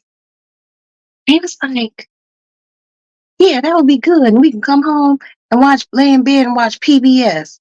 I'm like, my nigga, let's do it. So we go to the Peninsula and they had this beautiful brunch. And we sat at this table right by a window. And our waiter was a man named Jose. Thank you. Thank you. You, my baby. My CGQ. Thank you. So we went to Peninsula and the guy that we were having brunch, who was our waiter, because it was a buffet style brunch at the Peninsula. Unfortunately, they stopped it because of C-19. Oh, they don't know if they're ever gonna bring it back. But anyway, so my husband and I were there, and they had a string quartet playing music, and it was just they have in the area called the Lobby. It's called the Lobby Restaurant at the Peninsula Hotel. And my husband and I were in there, and and, we looked around and we sat down. We was looking. It's like, how do you always find some place where we're the only black people? And then Jose came to the table. He could, he was a Hispanic gentleman, and he was like, "Good afternoon. My name is Jose, and I will be." And he's an older gentleman. "I'll be your server today." So about to, he was like, there are the different food stations. It's like there are the different food stations, and you know, go get with you what you want. Would you like to start off with anything, possibly mimosas or bellinis? Like that. I was like, please, can I please get a bellini? And my husband was just like, I'll take an orange juice. Someone had to drive. And we were eating, and my husband just kept going back and forth, and I did too. So when we were done, they brought us, they brought my husband the bill. And it's like $110 per person at that time. And my husband paid. Jose was over the top nice. And my husband tipped him very generously. It got to a point that we were going to the Peninsula like every 2 months. And one day we went, and my oldest son was supposed to meet us there. And his ass came late. Do you know? And I love Jose. He does not work at the Peninsula anymore. He is retired. So it was like $50 per child, whatever child was under a certain age, and like 100 some per adult. I promise you, Jose only charged us two adults. And this was Maddie's birthday. So she had two of her girlfriends with her. He charged us for two adults, two children. The rest, but he got a $300 tip. So every time we came in, I would call and make my reservation. Like, yeah, is Jose working? If they said Jose wasn't working, we wouldn't go. We just wouldn't. You know, his service was impeccable, impeccable, and we just had a like nice times there. Like we got to meet Paula Patton. Um, Once there, she was a guest of the hotel, and me and my godson, one of my godsons, his name was James. We went outside to smoke a square, but we were all sitting at the table. Um, it was me, my husband, Maddie Aston, my godson James again. Was James there? No, James was not there that time. My girlfriend Jackie, her husband, and her son Kyrie. So we were all there, and all of a sudden, all the men at the table just start smiling, and I'm like, but they looking, and I'm like, what's going on? And Jay was like, that's Paul. I was like, I look, I was like, oh, it is, and she was really pretty. And I was like, okay, the men were just smiling. So I was like, Jay, James, let's go smoke a cigarette. So I grabbed my glass of champagne. We go to this area that in the wintertime is absolutely beautiful. You can ice skate on it. And you could be like sitting up there eating and watching people ice skate. So we go smoke a square. We come back in. Paula Patton's at our table. I'm like, what the fuck just happened? So I get up to the table and my husband's like, oh, this is my wife, Roxanne. I was like, hi, Miss Patton, how are you? She's like, call me Paula. I was like, and I'm just Roxanne. And she was just like, your daughter waved at me. Maddie waved at her. And she was just like, and she is so precious. She was like, and I just wanted to come over here and say hello. And, you know, and of course, me, I was like, what you doing in Chicago? I'm filming something. And my girl was like, well, can we take some pictures of you? And she was like, yeah, you could take some pictures, but don't take any pictures of of my baby, her little boy. And we're like, we'll never do that. So we took some pictures. She left and went back to her table. I was just like, Jay, let's send them a bottle of champagne. So we're like, Jose, send him a bottle of champagne. So he sent a bottle of champagne over there. He sent a bottle of Moet. Guess what she did? She sent a bottle of Moet to our table.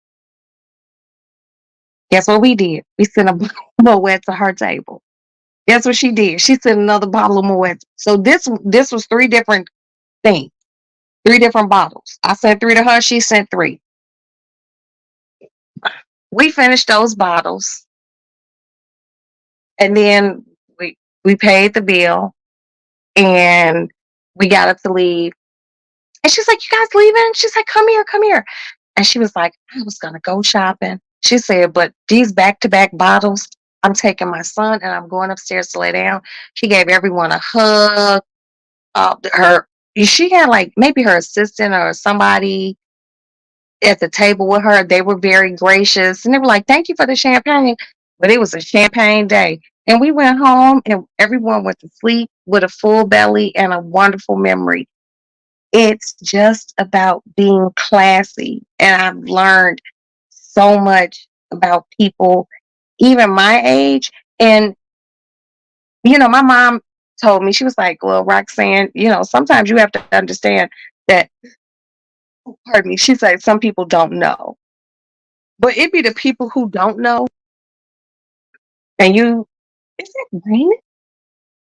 It's raining, you guys. Well, it's a slight drizzle. It be the ones who don't know, and you be like, well, you don't tell them, you suggest. And they be like, "Girl, why you always?" And I don't always do shit, bitch. It's a suggestion. You should, like take. I got girlfriends who work in these big ass companies with good ass jobs, and they didn't even know like protocol with parties, like cocktail parties, and how you right. So I got this party to go to, and da da da. What should I wear? And well, what time of day is it? And da da da da. I feel like I can teach and reach people. Yeah, I'm an old school motherfucker. I will not wear white before what after was that Memorial Day and not before Labor Day. You know what I mean? I believe in that. Unless it's a party, a winter party, and it says on the invitation to wear white. I have friends who come to me for so many things. Like one of my girlfriends, her husband had like some old school shit, invited his boss and his wife to dinner. She's like, the husband tells her, like, yeah, I invited my boss to dinner. She bitch called me like, what do I cook? And I was like, you don't want to do crab legs because that's messy. I said, always go with a surf and turf. You can do like a filet mignon and a piece of fish, be it like a Dover sole skate fish. Do some asparagus, green and white, dinner rolls, preferably hard. A crusty dinner roll like a French, like a small French baguette, or if you're gonna get a long baguette, cut it in slices. And you can do like as far as the starch, you can do like a puree of potatoes and what do you call that? Mashed potatoes and not leeks, parsnips. Boil some parsnips down, mash it up, mix it in with the potatoes, butter it, garlic it, white pepper, never black pepper with potatoes. Always remember that. White pepper, sprinkle some chives on it. Voila, dinner's done. Serve it. Have always 2 bottles of wine, red and a white. Always have water and always have lemon on your table. Hey, sis. Oh, you know what, sis? I need to call you tomorrow, Princess, because we have to bust that move. Make that move right now, baby. So I need to know what your schedule is looking like for Saturday. So I won't be on here too much longer. So if you can indulge me with a phone call, if not, call me tomorrow when you get the time because I know you're a busy, busy, busy woman. So yeah. Oh, and speaking of class, since we're talking classy shit, this woman right down here, Princess, House of the Princess, and if you have not subscribed to her, please do. She is possibly the best party planner tomorrow. Thanks I've ever had. She turned Maddie's fucking party into everything that Maddie wanted and I wanted. She made it into a wonderland. And I will always, always, always be grateful and extremely thankful. It was just over the top. Like, it was just beautiful. And I'm happy she told me to leave her the fuck alone. It's been a long day. Get you some rest, love. Get you some rest. And she, I love when people understand my vision for what I want. And I can tell them, especially if they're doing party planning for you and they're getting everything together. I like to be able to be like, I want a 1920s party with, I want them to be like, that's all I need to know. That's what she did. And the party turned out fucking phenomenal. Fucking phenomenal. But, you know, like I said, I've had girlfriends ask me, ooh, ooh, ooh, oh, that's that old lady stand up. God damn. Oh, oh, I got bones cracking and creaking. It's just always good to be able to help your girlfriends. One of my girlfriends like, I'm going to meet my boyfriend's parents for the first time, and she is not a dresser. She's a twerker. She make her booty clap and all sorts of shit. I was like, girl, you can't. What you gonna wear? That was my first question. Girl, she told me, I was like, you can't. I was like, when you go around his family, you got to be dressed a certain way. I got her together right from Target. You know, three pass class in high school homecoming. Oh my God. Well, get you some sleep, my love. Hold on. Hey, Alex, can you come cut your brother's lights off in his room for me? I don't know how. Yeah, I got her right for her new gentleman's. Oh, was that the cat? Where's the cat? Oh, Yeah, I don't. It'll plug anyway. I don't know how you set it up. okay. Don't worry about it. Well, give the cat some moist, wet food for me, please.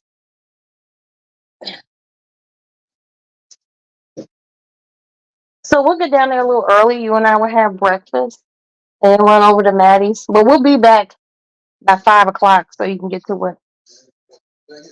You can't get $80 till tomorrow. Okay. I mean, like that's so weird. Like, why would you say 80? Why didn't you just say 100? Yeah, because like, who just asked for $80? Can you open up that bottle of prosecco? Wash your hands first. I don't want. It's in the refrigerator, Alex. Where else would it be? Sorry, son. Here's the cat food. No, put one of these moist. Well, I did just put this on top of it, and just put that food. Come on, children. Come on. Moist with food. Thanks, son. Yeah, smash it up. Because that's the only thing that keeps her from acting a fool. Where's that little baby kitten? He was in there with you? Oh, okay. And rinse your fingers. Make sure there's like no cat food residue on it.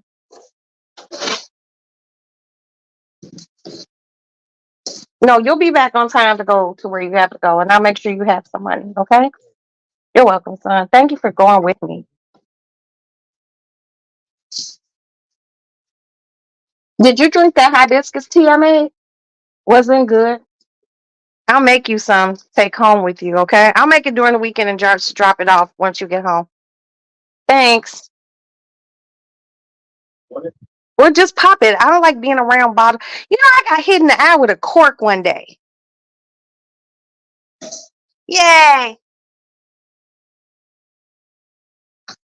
Oh, don't throw the metal part away. No, it's okay. Open it back up. Thanks. And grab me a paper towel.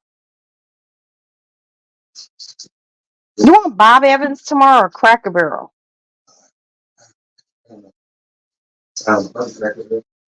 Okay. I'm really that that's not myself tomorrow because that's why I asked for it because I'm going to a birthday party. Head of that. Oh, you going to a VEC? Oh, I want to go there so bad. Whose birthday party is it? Oh my God. I want to go there so fucking bad. Oh, have fun. I'm jealous.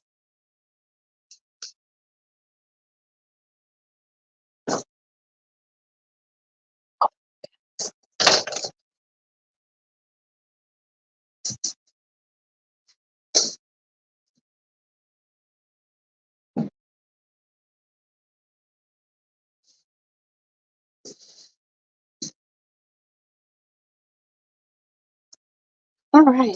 Back to the lady lounge. You haven't made the hibiscus yet? Girl, I made that hibiscus and I put in that pitcher and I just realized the pitcher was empty because it's sitting in the dish drain. It was so good. But, big but, I need to go buy a larger pitcher because it was it was too sweet because that pitcher was not the pitcher to do any mixing in. So I think that I'm going to just like go to Family Dollar and just get a larger pitcher. Oh my God, it was so good. It was so refreshing. Oh my God, I enjoyed it thoroughly, thoroughly. But once again, good night, my love. Good night, Monique. Thank you so much for being here. I appreciate your presence, babe. And tomorrow I'll be driving in the morning. So if you can catch an early morning live, please do. Thank you for being here, dear. What did you add to your tea? I added one lemon, cut in half, squeezed it in there. Um, I added some sugar while it was still in the pot after I got the leaves out, not leaves, the flowers. I added sugar to that to make sure the sugar dissolved. Then I put the lemons in it, squeeze that, and let that just kind of sit and seep. And I waited probably 10, 15 minutes. And then I, poured everything through a strainer and poured it into that pitcher, which wasn't the right pitcher. I put about this much water in it. Then I poured the hibiscus juice on top of it. And I added some more water, but it was too thick. It was excellent though. I could have just poured it and put more water in my cup to, cut the sweetness, but it was excellent, excellent, excellent. The only thing that I wanted to add and I added, you remember, I added the mint tea bags when it was sitting there bubbling and everything. But I really want to get the mint oil, but Whole Foods didn't have it. So I think I'm going to order it like my girlfriend did off of Amazon. So the next time I make it, it can have more of a concentrated mint in it because I really want to taste the mint. So the mint and the hibiscus with a few ice cubes, so refreshing. And what is this cat doing? What are you doing, bro? He really just came and sat behind me. And here comes his mother. But it was just so good. So I'm gonna make some more. I want to get the right picture. You know what I mean? That picture was just like not what's happened. It wasn't. But you know what, you guys? You know what I really want to go try to find? I want to go try to find, and I probably have to go to Chinatown to get it. I want to get some chrysanthemum tea. One little boy cat. Ah! Ah, I'm your grandmama. I love you so much. Yeah, I want to get some chrysanthemum tea and do like a chrysanthemum tea hibiscus mint drink. Shut the fuck up. That would be so tasty. I just love I love tea. You know what I mean? A good tea, but I want to try to do something different with it. You know what I mean? That's like just regular Lipton tea bags. I haven't made Lipton tea in so long because I done discovered all these just other little teas. But I also have like mini packs of hibiscus. I'm gonna show it to you. Hold on. Let's go to the kitchen. Instead of using the hibiscus flowers, if you just want to have, a hot cup of hibiscus tea. Out.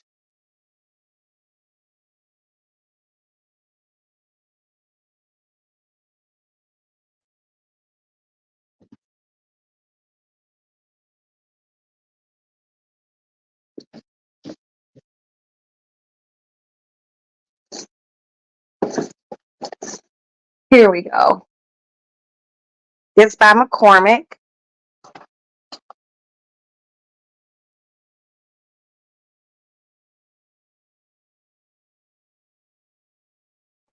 And these are just tea bags.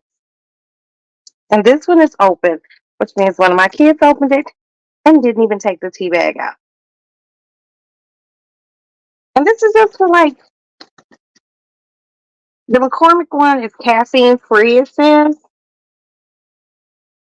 And this is just for if you just want to have, just a cup of hibiscus tea.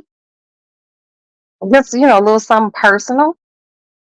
But remember the other day I did this hibiscus, the actual flower, and it's gone and it was fabulous.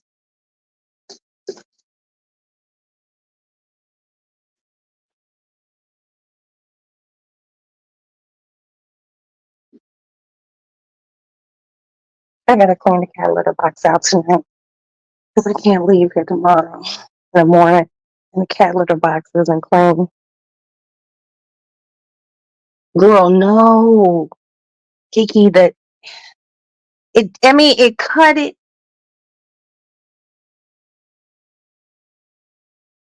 Okay, so when I put my ice in my metal cup, because I use the metal cups, um, the ball metal cups. Check them out. I showed them in my live when I was at the grocery store. They come in a 12, a 24 pack and a 10 pack.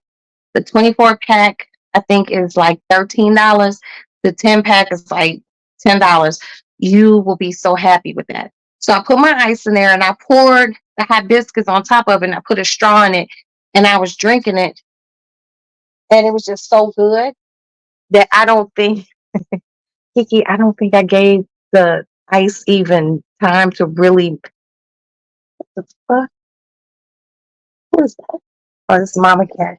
I didn't even give the ice time to like melt in it. And I went back and, Ashton was walking past my room and I was like, hey, can you refill my cup? It was really, really good. And, and here goes her son. Say hi. Say hi, everybody. Say hi. What are you doing? What are you doing? Hmm? That's my grandson. There's his mother, of course. But it was just so refreshing. I think I had 3 cups, and apparently my son drank all the rest of it. But it was out of sight. It was out of sight, and I really can't wait to get, the mint drops. You have good, Queena. That pardon me. That's an excellent brand of tea. Oh, now correct me if I'm wrong. Don't Aren't those tea bags shaped like triangles? Because that's expensive tea. If those are the tea bags that are shaped like little triangles, and it's not like regular tea bag material, it just whatever that mesh is, it brings out all the flavor of the tea. And I'm gonna tell y'all something else. I don't know why my cat is sitting here like this. You want some? Hmm? You want some? Get a real tea cup. If you all have a Chinatown in your area or you're ever in Chicago, get a real teacup where you can put the tea. Hold on, boo. You're making me uncomfortable. You could put the tea or the tea leaves and pour it over it. Oh,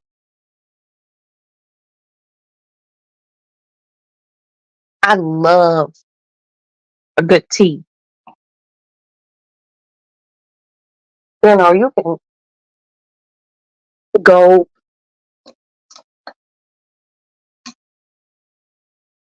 okay, just an idea. I'll be thinking about things like a good winter blend, but cold. So if you're having like your Thanksgiving dinner or something, you know, that company Celestial, I think Celestial, it's not Celestial, is it Celestial Seasons? But they make tea. They have, I think it's an apple tea. It's like apple cinnamon. So could you imagine? Stop it, little cat. What are you doing? Don't be weird. Um, like the apple cinnamon tea mixed with the mandarin orange tea by that same company, served cold. Don't that just sound like it will wash like some dressing and macaroni and cheese down real good?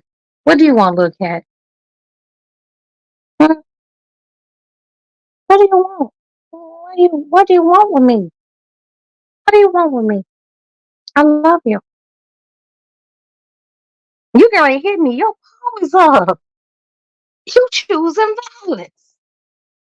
Go sit up there with your mother. Mm-mm-mm. And you know what? Just don't get the teacup. Get the little teapots. They're like cast iron, and they have this mesh. They have this mesh face. I mean, mesh face. I'm seeing hard face, but they have this mesh thing in it, and you could put the tea in there, and put it on the stove and let the water boil and let all the goodness come out of all the tea leaves.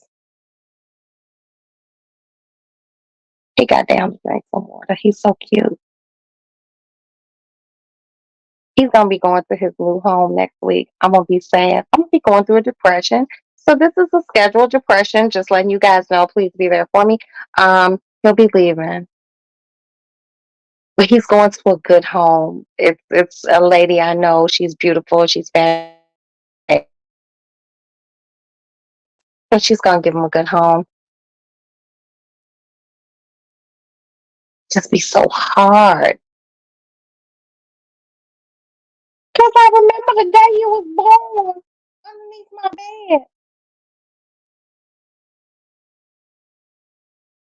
bed. Anyway, before I get emotional. No, but a good tea, and in Chicago, there's a shop that sells nothing but teas, and they have tea in there. I would like to try it. I've been very apprehensive. So when I go buy it, you all are going with me. But the tea is shaped, it's a flower. It's a dry flower. My girlfriend Sharada bought it. You put the flower in a coffee cup, right? And then you pour the water on top of it, and the flower opens. It's pretty, but she told me that separation anxiety. Yeah, yeah. I'm gonna be depressed next week, so please stay tuned and be there for me. The yellow tea box. You know what? Is that the chrysanthemum tea? Ouch! Get your little nail out my very small hand. If that's the chrysanthemum tea, then yes. But I want to get this flower. It's just a flower that's a tea, and you pour the water on top of it. But she said it didn't taste like anything. So I had thought about it. So I be thinking, I was like, I put it in a pot. I'll let the water come to a boil. I'll get more than one, and I'll put more than one flower in there. And, watch the flower open up. Then put a lid on it. Turn the heat down real low. Not a like just not no big pot, like a pot you would like put some soup in. You know what I mean? And let it sit. So covered. So all the tea goodness will come out of the plant then drink it. I'm trying to learn to, do my teas and stuff different, because like I said, I really like drinking tea, especially when it gets cold outside. I'm a morning coffee person. If I don't drink coffee in the morning, I don't want to talk about it. But, you know, at nighttime, laying in bed watching Law and Order, it's all cold outside. Yeah, those loose teas. Oh, so to be able to I have a lot of things going on behind me. My fault. Just blending things s- of teas.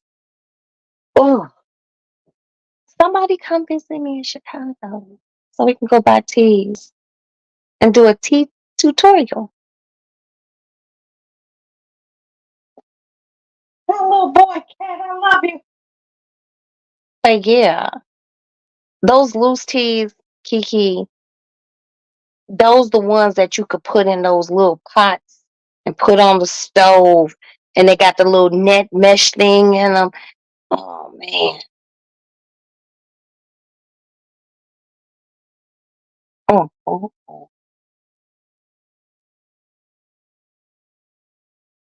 What do you want, cat?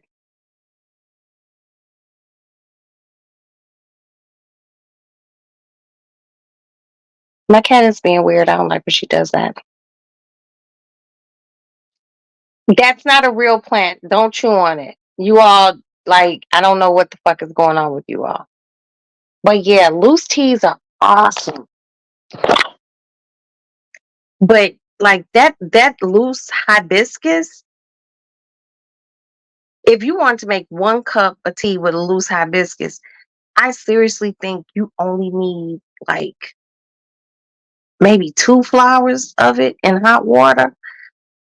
It just lets off the most beautiful red, and I'm thinking to myself, I can make some lipstick. I could do something with this. I do know you can make a scrub out of it. I didn't save my last leaves, flowers, because I wasn't prepared. And if I do save my flowers the next time I make it, I want to be prepared because I want to be able to get some sea salt and some sugar. Well, I always have sugar, but like a different type of sugar that's not going to break down. Maybe a brown sugar, take everything, put it in my food processor, add like some coconut, like coconut oil, like the real coconut oil. Blend that up, maybe a few drops of maybe lavender oil or rosemary oil, and use that to scrub my body. Exfoliation is the key. My kids like, oh my God, they give me a hug. They be like, you're so soft. I was like, well, first of all, because I'm a little chunky. They know it's your skin. I'm like, exfoliation, start early. I exfoliate the fuck out of my skin. But if I do make some little like hibiscus scrubs, I'm thinking about like maybe incorporating maybe some lemon peel or lemon zest in it. But see, that's all fresh shit. So I'll probably have to keep it in the refrigerator.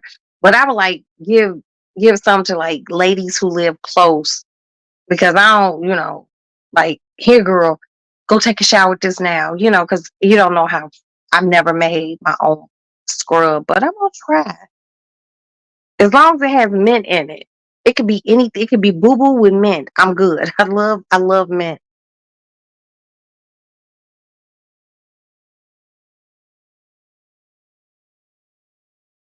Just little cat. What do you want, little cat?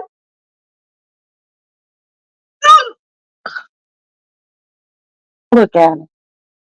Say hi. He's all like, my God keeps me warm.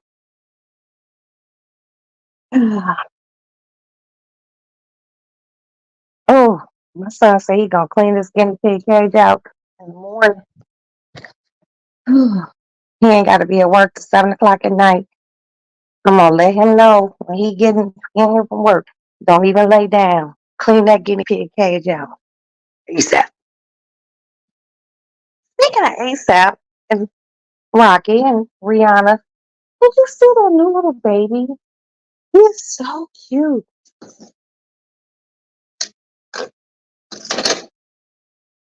His name is Riot Rose. Now, this is just a speculation on my part. Just a theory of Roxanne. I don't think it's a little boy. I think it's actually a little girl. And he's just a he or she. She say it's a boy, but they say sources said it was a boy. Did Rihanna come out and say it was a boy? I don't know. But if he is a little boy, little girl, he's here and he or she is just beautiful. And I'm just so happy for them. I just think, like, seriously, Rihanna is going to do motherhood and she's done motherhood already with the first baby. She's going to do it well. Whoa, look at that. You got to move over. Move over. I didn't say you got to move, but you got to, like, move. You can't just take my whole seat. No, but I think she's gonna be. And to me, she's been a good mother. She's kept her kids sheltered. She shows people what she wants to see. You fucker. Um, her kids are massively cute. Her and Rocky look great together. And I really wish them seriously nothing but happiness. For real. Nothing but happiness. I be reading. Stop it. You're hurting me. And stop touching my fucking receipt. You never know if I ever have to return something. Ugh. I've been, looking at things and people are talking about Remy Ma and Papoose and Jenny Ma and Jeezy. And I just be like, when it's fucked up, I be like, man, that's unfortunate. But when it comes down to shit of marriage, I ain't got no. Oh, hold on. I ain't got no opinion. None. That they married. We're gonna be having an opinion about married people shit.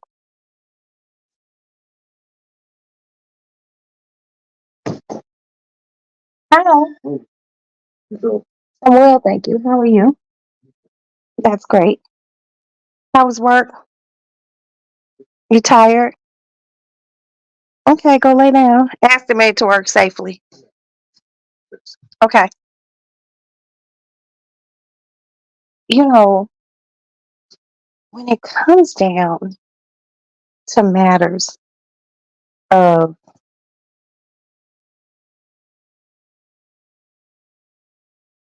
I don't trust this kitten. When it comes down to matters of married celebrities,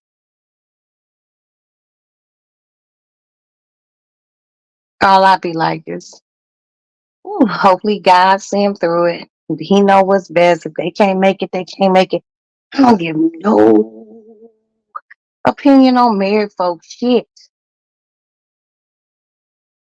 But what I find so interesting is It be people who ain't been married not a day in their motherfucking life that give opinions on marriages.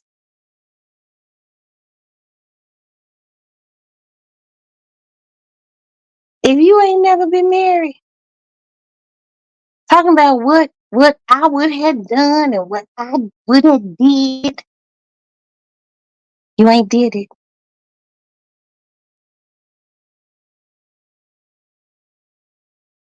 Until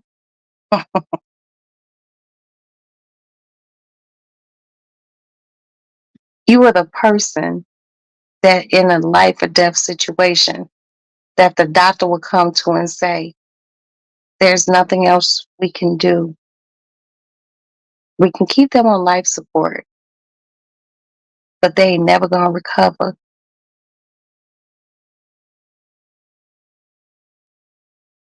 You have to make a decision.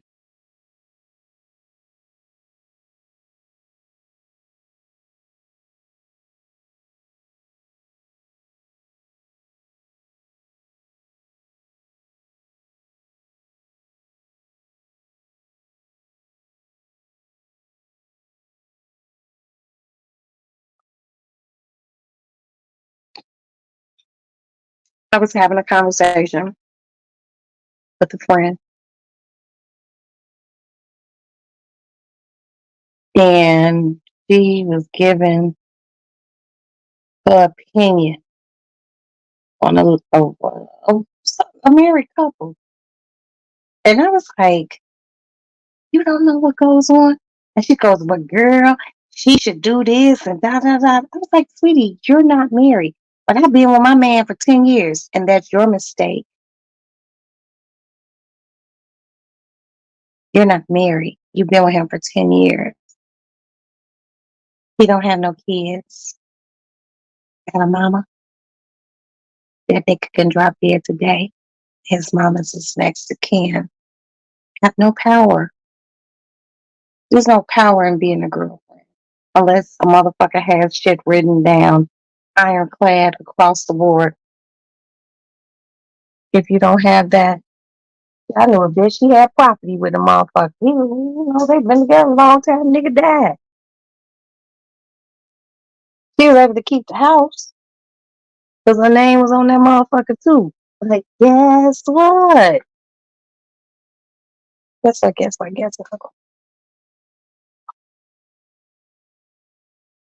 When she got ready to sell the house, because she didn't want to live there because he wasn't there, she had to split the profits with his mama because his mama was his next of kin. See, when you marry, unless she's ironclad in writing, you ain't got to get shit to her mama.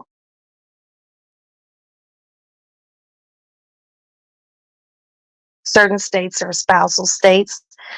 Certain states are, set up where the spouse gets this much, each child get that much. Ooh, I'm telling y'all, get married. Don't let these celebrity interactions, marriages and, the motherfucker down the street who be having problems with their baby daddy, their baby mama, or their girlfriend or whatever. Don't let that dissuade you. Yes, marriage is about love. But if they leave, what do you profit? Just being honest. That's why I don't discuss married people's shit. My girlfriends be having issues with a husband. I'm like, girl, I ain't. That's between you. Roxy, but you can tell me this. I tell them wife secrets. Like, girl, my girlfriends who have boyfriends and me calling me, I be like, girl, I ain't. She a boyfriend. What the fuck? Y'all been together so long. And y'all ain't married. But you can help me. No, bitch, I'm trying to help you be the wife. But if you comfortable in that position, and stay there. But I try not to give nobody no marital advice, and I never tell motherfuckers to leave a man. But people always sitting on social media, the coulda, shoulda, woulda, and ain't never been. Beware though. Be very aware. I had this conversation the other day with a good sister friend, and I said, whenever you see a person, be it a man or a woman, and someone always leaves them, and they be in a relationship after relationship after relationship,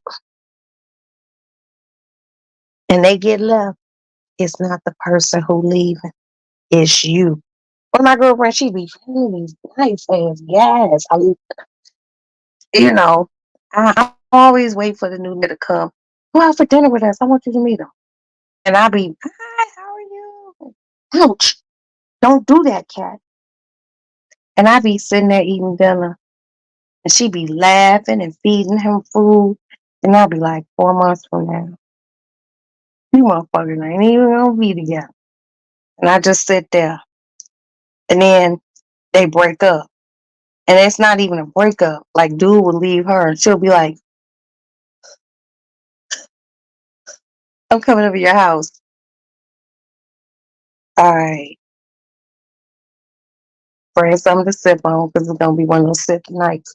And I'll give her advice, and she'll be like, "And he did this, and he loved." And I always tell her, I was like, "It's not the niggas, it's you." And she'd be like, "You're never on my side." And I'd be like, "Bitch, just stop asking me for advice. I am on your side." She's like, "Well, if it's me, what do I do wrong?" You mean and you talk too much,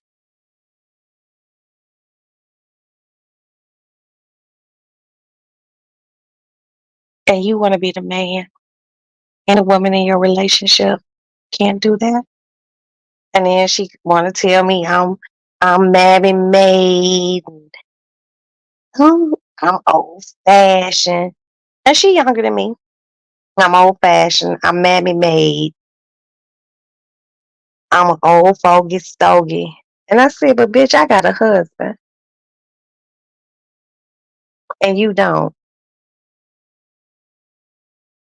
And done kept him in October of this year. 23 years. Through a lot of trials and tribulations. But you'll listen to one of your girlfriends and all y'all going through the same bullshit. But you won't listen to the bitch who pretty much know.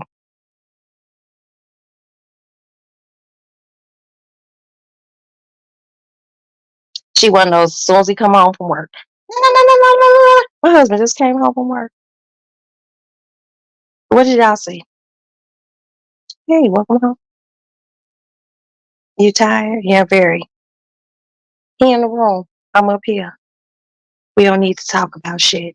If there's something he wants to discuss, he'll yell out that room and say, "Hey, Rox, come here." He needs decompression time.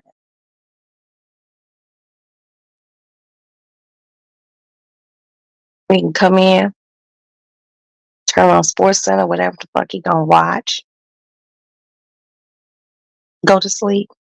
If you want to talk about something, we'll talk about tomorrow. But right now, he's tired and he pay all the bills.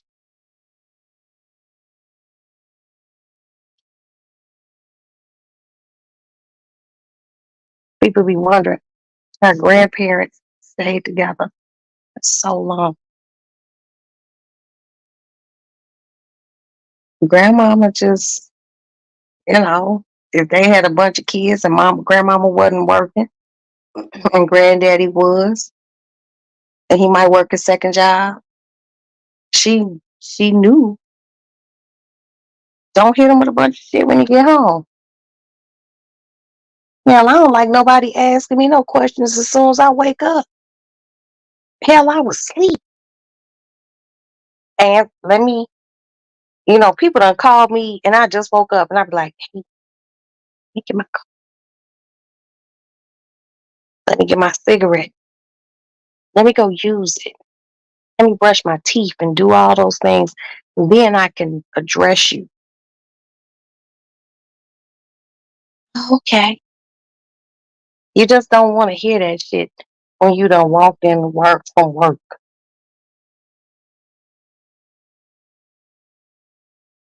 But none of my single girlfriends listen to me. It's okay. Like Kevin Samuel said, you'll die alone.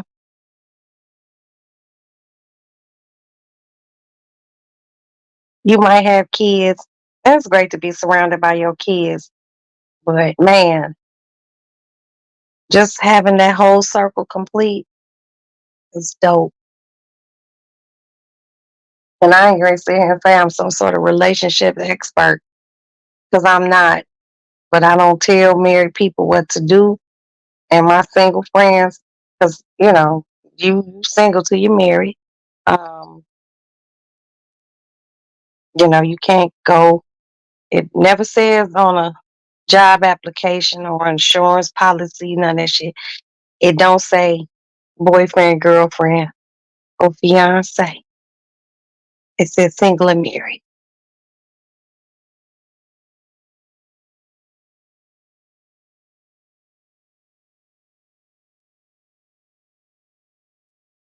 Motherfucker been your boyfriend for 10 years.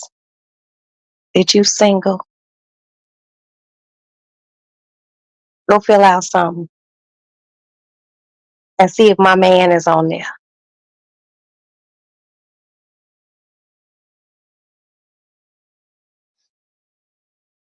I have a girlfriend.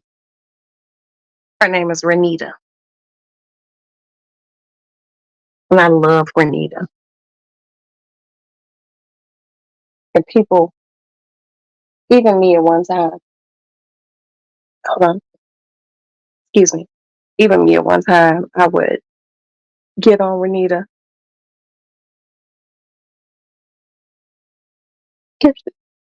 Excuse me, she'd be like, that's my boyfriend, but I'm single.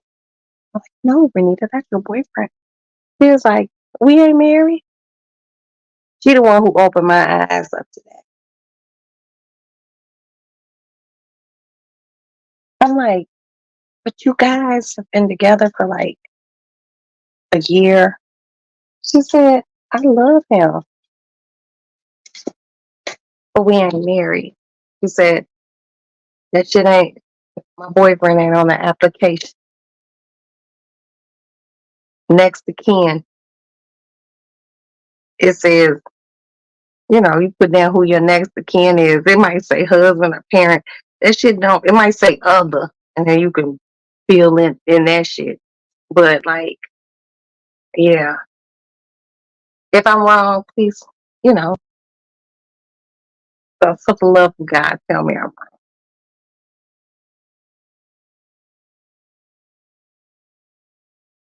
wrong. Oh, he just laid up underneath me. Y'all know that I have my opinions on things, and I really hope that my opinions don't um, offend any of you. And if they do, please, by all means, you can slide into my DM. You know, I do answer my DMs back because I don't want to offend anyone. But it, the real shit's the real shit. And sometimes people don't want to hear it. And you're my girlfriend.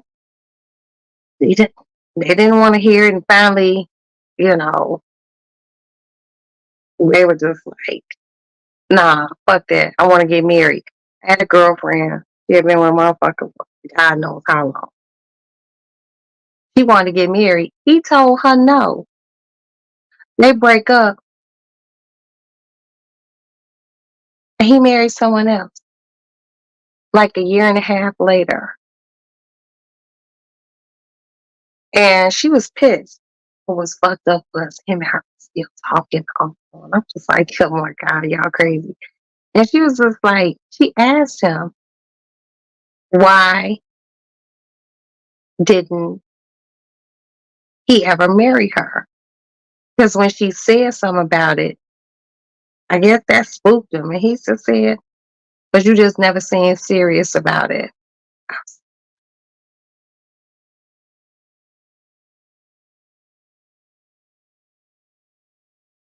This little cat, he keeps putting his back claw into my very tiny butt and it hurts.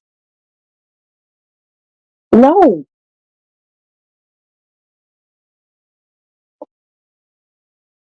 then sit the regular way. Put your foot over there. Yeah, but I was gonna say what, Queena? No, because I don't be wanting to offend anyone, but this is a lady lounge and we just talk and you all allow me to talk, but I also don't want to offend people because, there are probably people who've been with someone for a really long time. And I'm sure that, like the ladies in here, hey, you marry someone else. Oh, you knew I was going to say that? Girl, she was done. Like, when I tell you she was done, like, it was crazy. Like, when a motherfucker call you and they already crying, I'm like, hello? You got call ID? It's like, ouch, get your ass, get your ass down. I'm sorry. Girl, he had been with her fucking forever.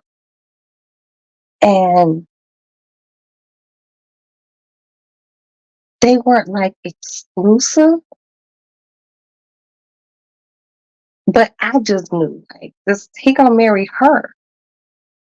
And that shit didn't pop. And I was just like, and I hated him. I was just like, oh, it was just so I've seen this happen so many times.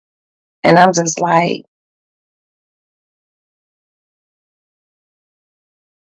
and it happens a lot, you and somebody break up and they marry someone else. And you just be like, what was wrong with me?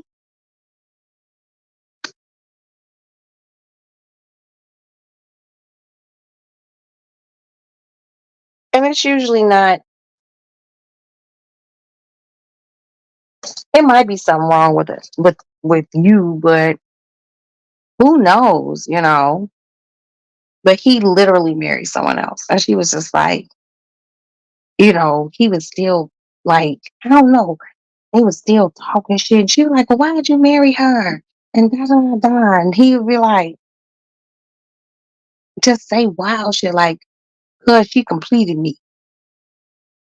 And then she would call me and ask me for answers. What does that mean? She completed him. What the fuck kind of shit is that? And I'm like, did you ask him completed you like how? And she be like, yeah, he said that she did this or she did that. And one of the biggest things was she didn't bother him. I'm like, so you was a bug. Oh, you know what? You can't ever stop anyone from cheating. Look at this cat. What do you want?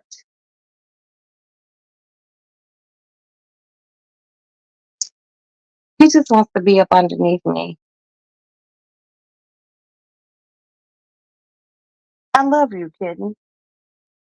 No, no, no.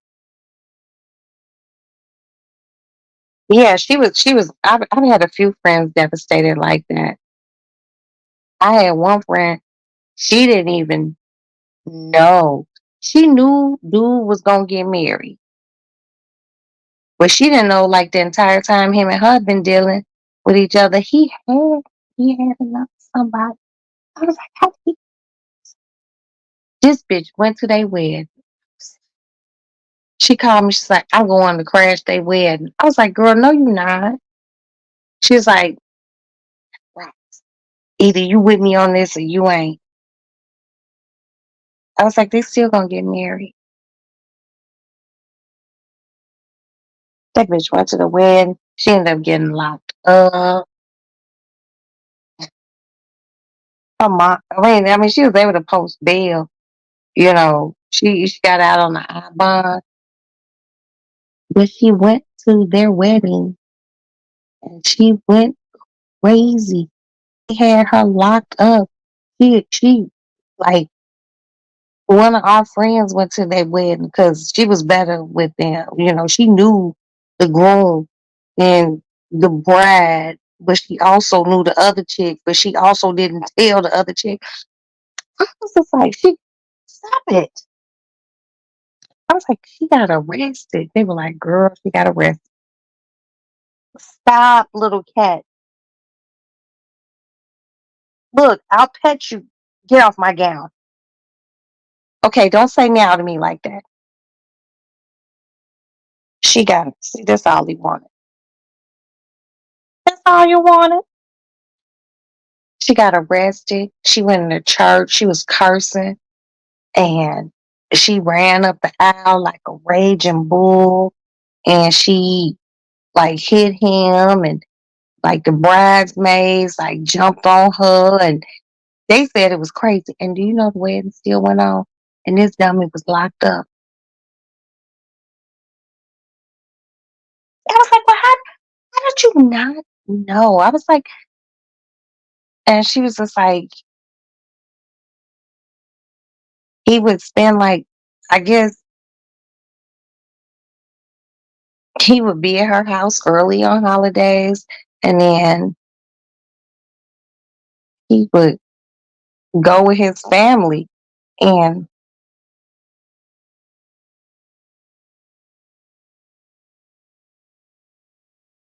hello, Alex, what is that?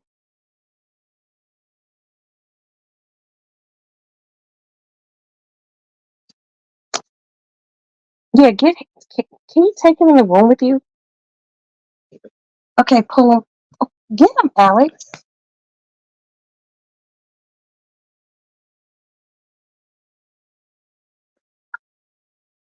Oh, and bring my bottle of liquid. This is like a snake with liquid in it. I just thought it was cool, so I bought it. Yeah, that shit was so sad. I was like, wow. I don't know. I dated in high school and shit. But then when I just got to marrying age, I was like, motherfuckers, oh, I love you. You're the sun, moon, the stars. Are we gonna get married? Well, okay, don't talk to me anymore. That's all it took. All it took is, we gonna get married? Yeah, when? I'm like, what? And that's how my life happened.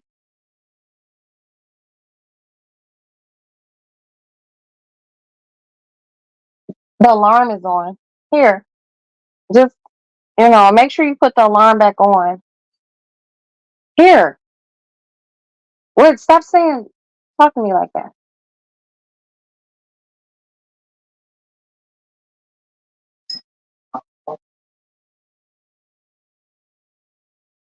My oldest son is something else. I got a belt, excuse me.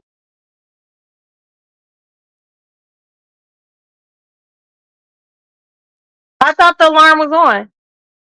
All right, fine.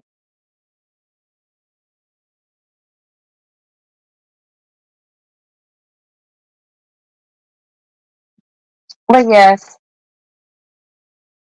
ladies, any gentlemen that are here, because and I looked at my little demographic thing. It's a bunch of ladies, and I love y'all. But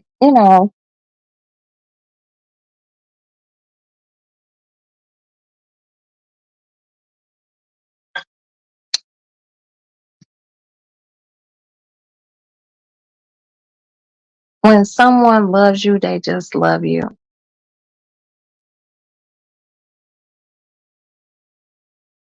There's no need to be a girlfriend.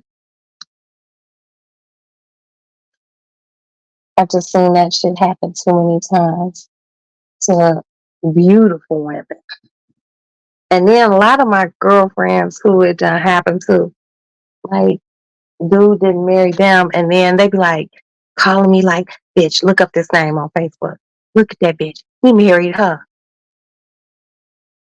And I be like, but she ugly. She ugly. He didn't marry, why in the fuck he married her? And then you might know the guy who got married, and you're like, bro, you played my girl, like, what happened? And they would say shit like, this has happened to me a few times. Chicago's big but small. I'm like, what happened? Why did you were with my friend for this amount of time, and like, you never married her? Like, what was wrong with my friend? And I've had dudes be like, that bitch don't cook. Well, nigga, you knew she didn't cook when you got involved. But I thought she would start when I would go grocery shopping and buy $200-300 worth of food, and it would go bad. And she constantly wants to go out for dinner. I love you, country girl, Queena. Good night, my love. Thank you for being here. I appreciate you. We'll be on the road tomorrow. So if you could tune in, please go with me. Good night, my dear. Um, and they like men say something different than women. Like men be like, she didn't cook, she didn't clean. And like I said, a lot of people might think like that's some old fogey ass shit. But that shit's real. That shit is real. Men like a good cooked meal, you know. And one of my friends like, well, I ain't cooking for him because he don't pay no bills. Then you shouldn't be fucking with him, dummy.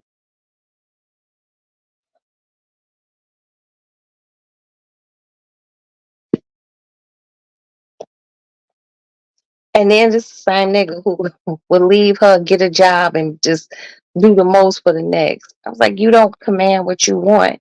When you don't command what you want, you ain't gonna get it.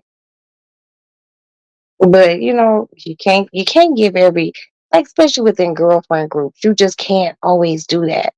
Because sometimes that shit is not received. And they be getting mad and shit. And I just be like, bitch, don't ask me. That be the whole thing. Don't ask me. Because I'm going to tell you. And I guess sometimes people think, oh, Roxy, oh, Roxy,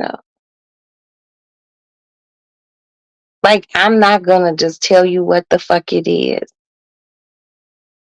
Hell, some of my girlfriends have told me what the fuck it is about me. And I'm like, wow, gee, you know what? You might be right. Actually, you are right. Let me change this, or maybe I should do this. But then you tell them, and these hoes be on the phone with other friends. And she said to me, and now everybody mad. I ain't got time for that shit. That's why I try not to give relationship advice anymore. I talk about married shit with married people, like years in. Uh-uh. You gotta have some years. Otherwise, we can't have no married folk talk. You 1 year in, 2 years in, if you have some issues and you that new, I holler at you. Like, well, maybe, but uh-uh. I always tell people, I don't take no relationship advice from a motherfucker who ain't been married at least 15 years or better. Ain't no way. Ain't no way. It ain't gonna happen. I need to know that you done went through some real life hardships that had the marriage on the brink of disaster and shit like that. And how did y'all come back together like butt cheeks? Uh, no, you could have been on the brink of disaster 2 years in, and y'all came back together. I need the longevity. I'm just saying.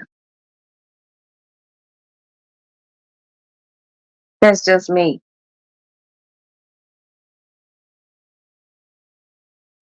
You know, I wish my grandparents were alive. Cause hell, when my grandparents all passed away, they was married and been married forever. So it's just like that's the advice I would take.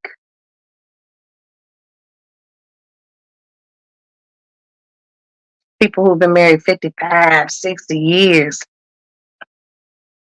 And then people be like, oh, but that don't apply to nowadays people. People, only times change. People haven't changed.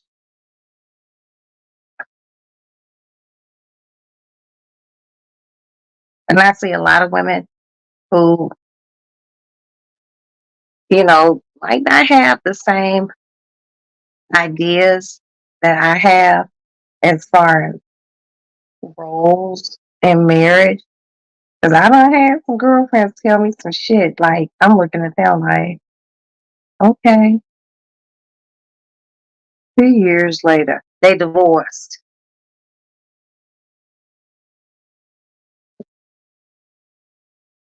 I'm like, oh.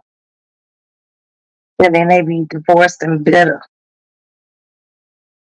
mad at everybody else who married. And the one cool motherfucker that you sat down and talked to,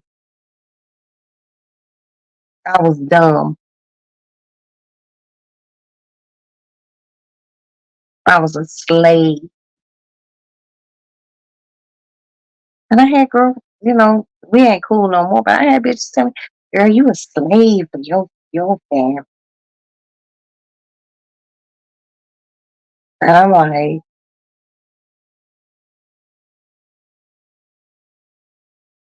okay. People weird, y'all.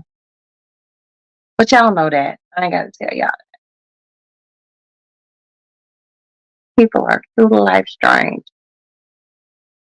But hey, I can't pass judgment on nobody because I'm human. But if I can help, I will. But I don't get involved in married folks shit. And y'all three people that are here, did y'all hit the like button? If you didn't, can you hit it for me? Hit it, please. But yeah, all in all, I'm pretty content. I'm pretty happy. Not pretty, I am. I really don't have no whole bunch of complaints. I be having really weird complaints like I need something painted.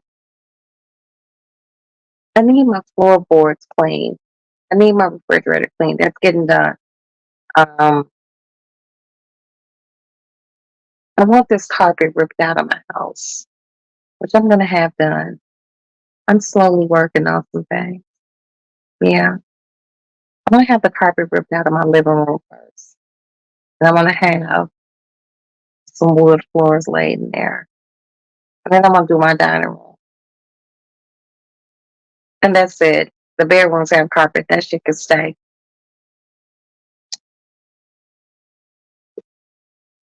But yeah, I really don't have anything to complain about. My kids are alive. My mom is alive. My sisters, my cousins, you guys. Nothing to complain about.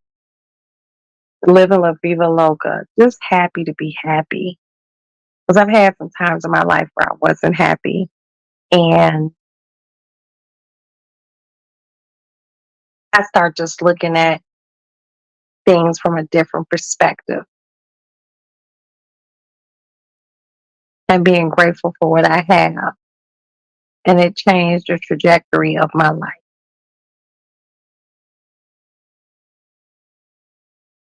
And that's it.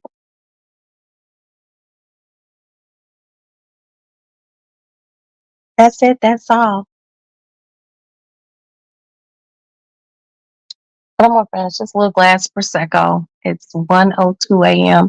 I need to lay down, take off this wig so I can get up in the morning and get down to this girls' school and conduct the business that I need to conduct and get back on the road to Chicago. But I'll be doing an early morning live.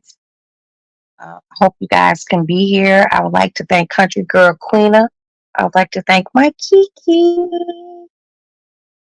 I would like to thank Miss Monique B. Thank you for being here. Thank you, House of the Princess, for stopping through. Thank you, King Payne, for coming through. Little bro just popped in like, hey. I was like, hey. And thank you so much for coming. I appreciate that. Let me just scroll through. Aspen Heifer.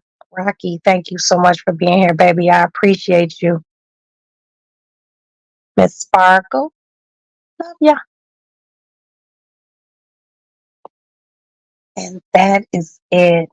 God bless you guys. You are absolutely perfect in the form that God made you in. Live your potential. Be kind, unless you don't have to. I'm not going to tell you to kiss nobody's ass, but live and love and just take everything in. And thank you for taking me in here in the Lady Lounge. I appreciate you all. I'm going to finish a cigarette, finish my glass Prosecco, brush my teeth, go lay down, take off my wig, put on my bonnet. I think I want to wear for tomorrow because it's just a road trip. I ain't got to be cute. And I will talk to you all tomorrow. Please catch my early morning. We on the road live. So thank you, thank you, thank you. Replay gang, you see this. Appreciate you all for watching. Please hit the like button and God bless you guys. You all are the absolute positive best supporters, sub family, whatever you want to call you all. I call you all gratitude. Thank you so much. Good night. Oops, okay. Hit that.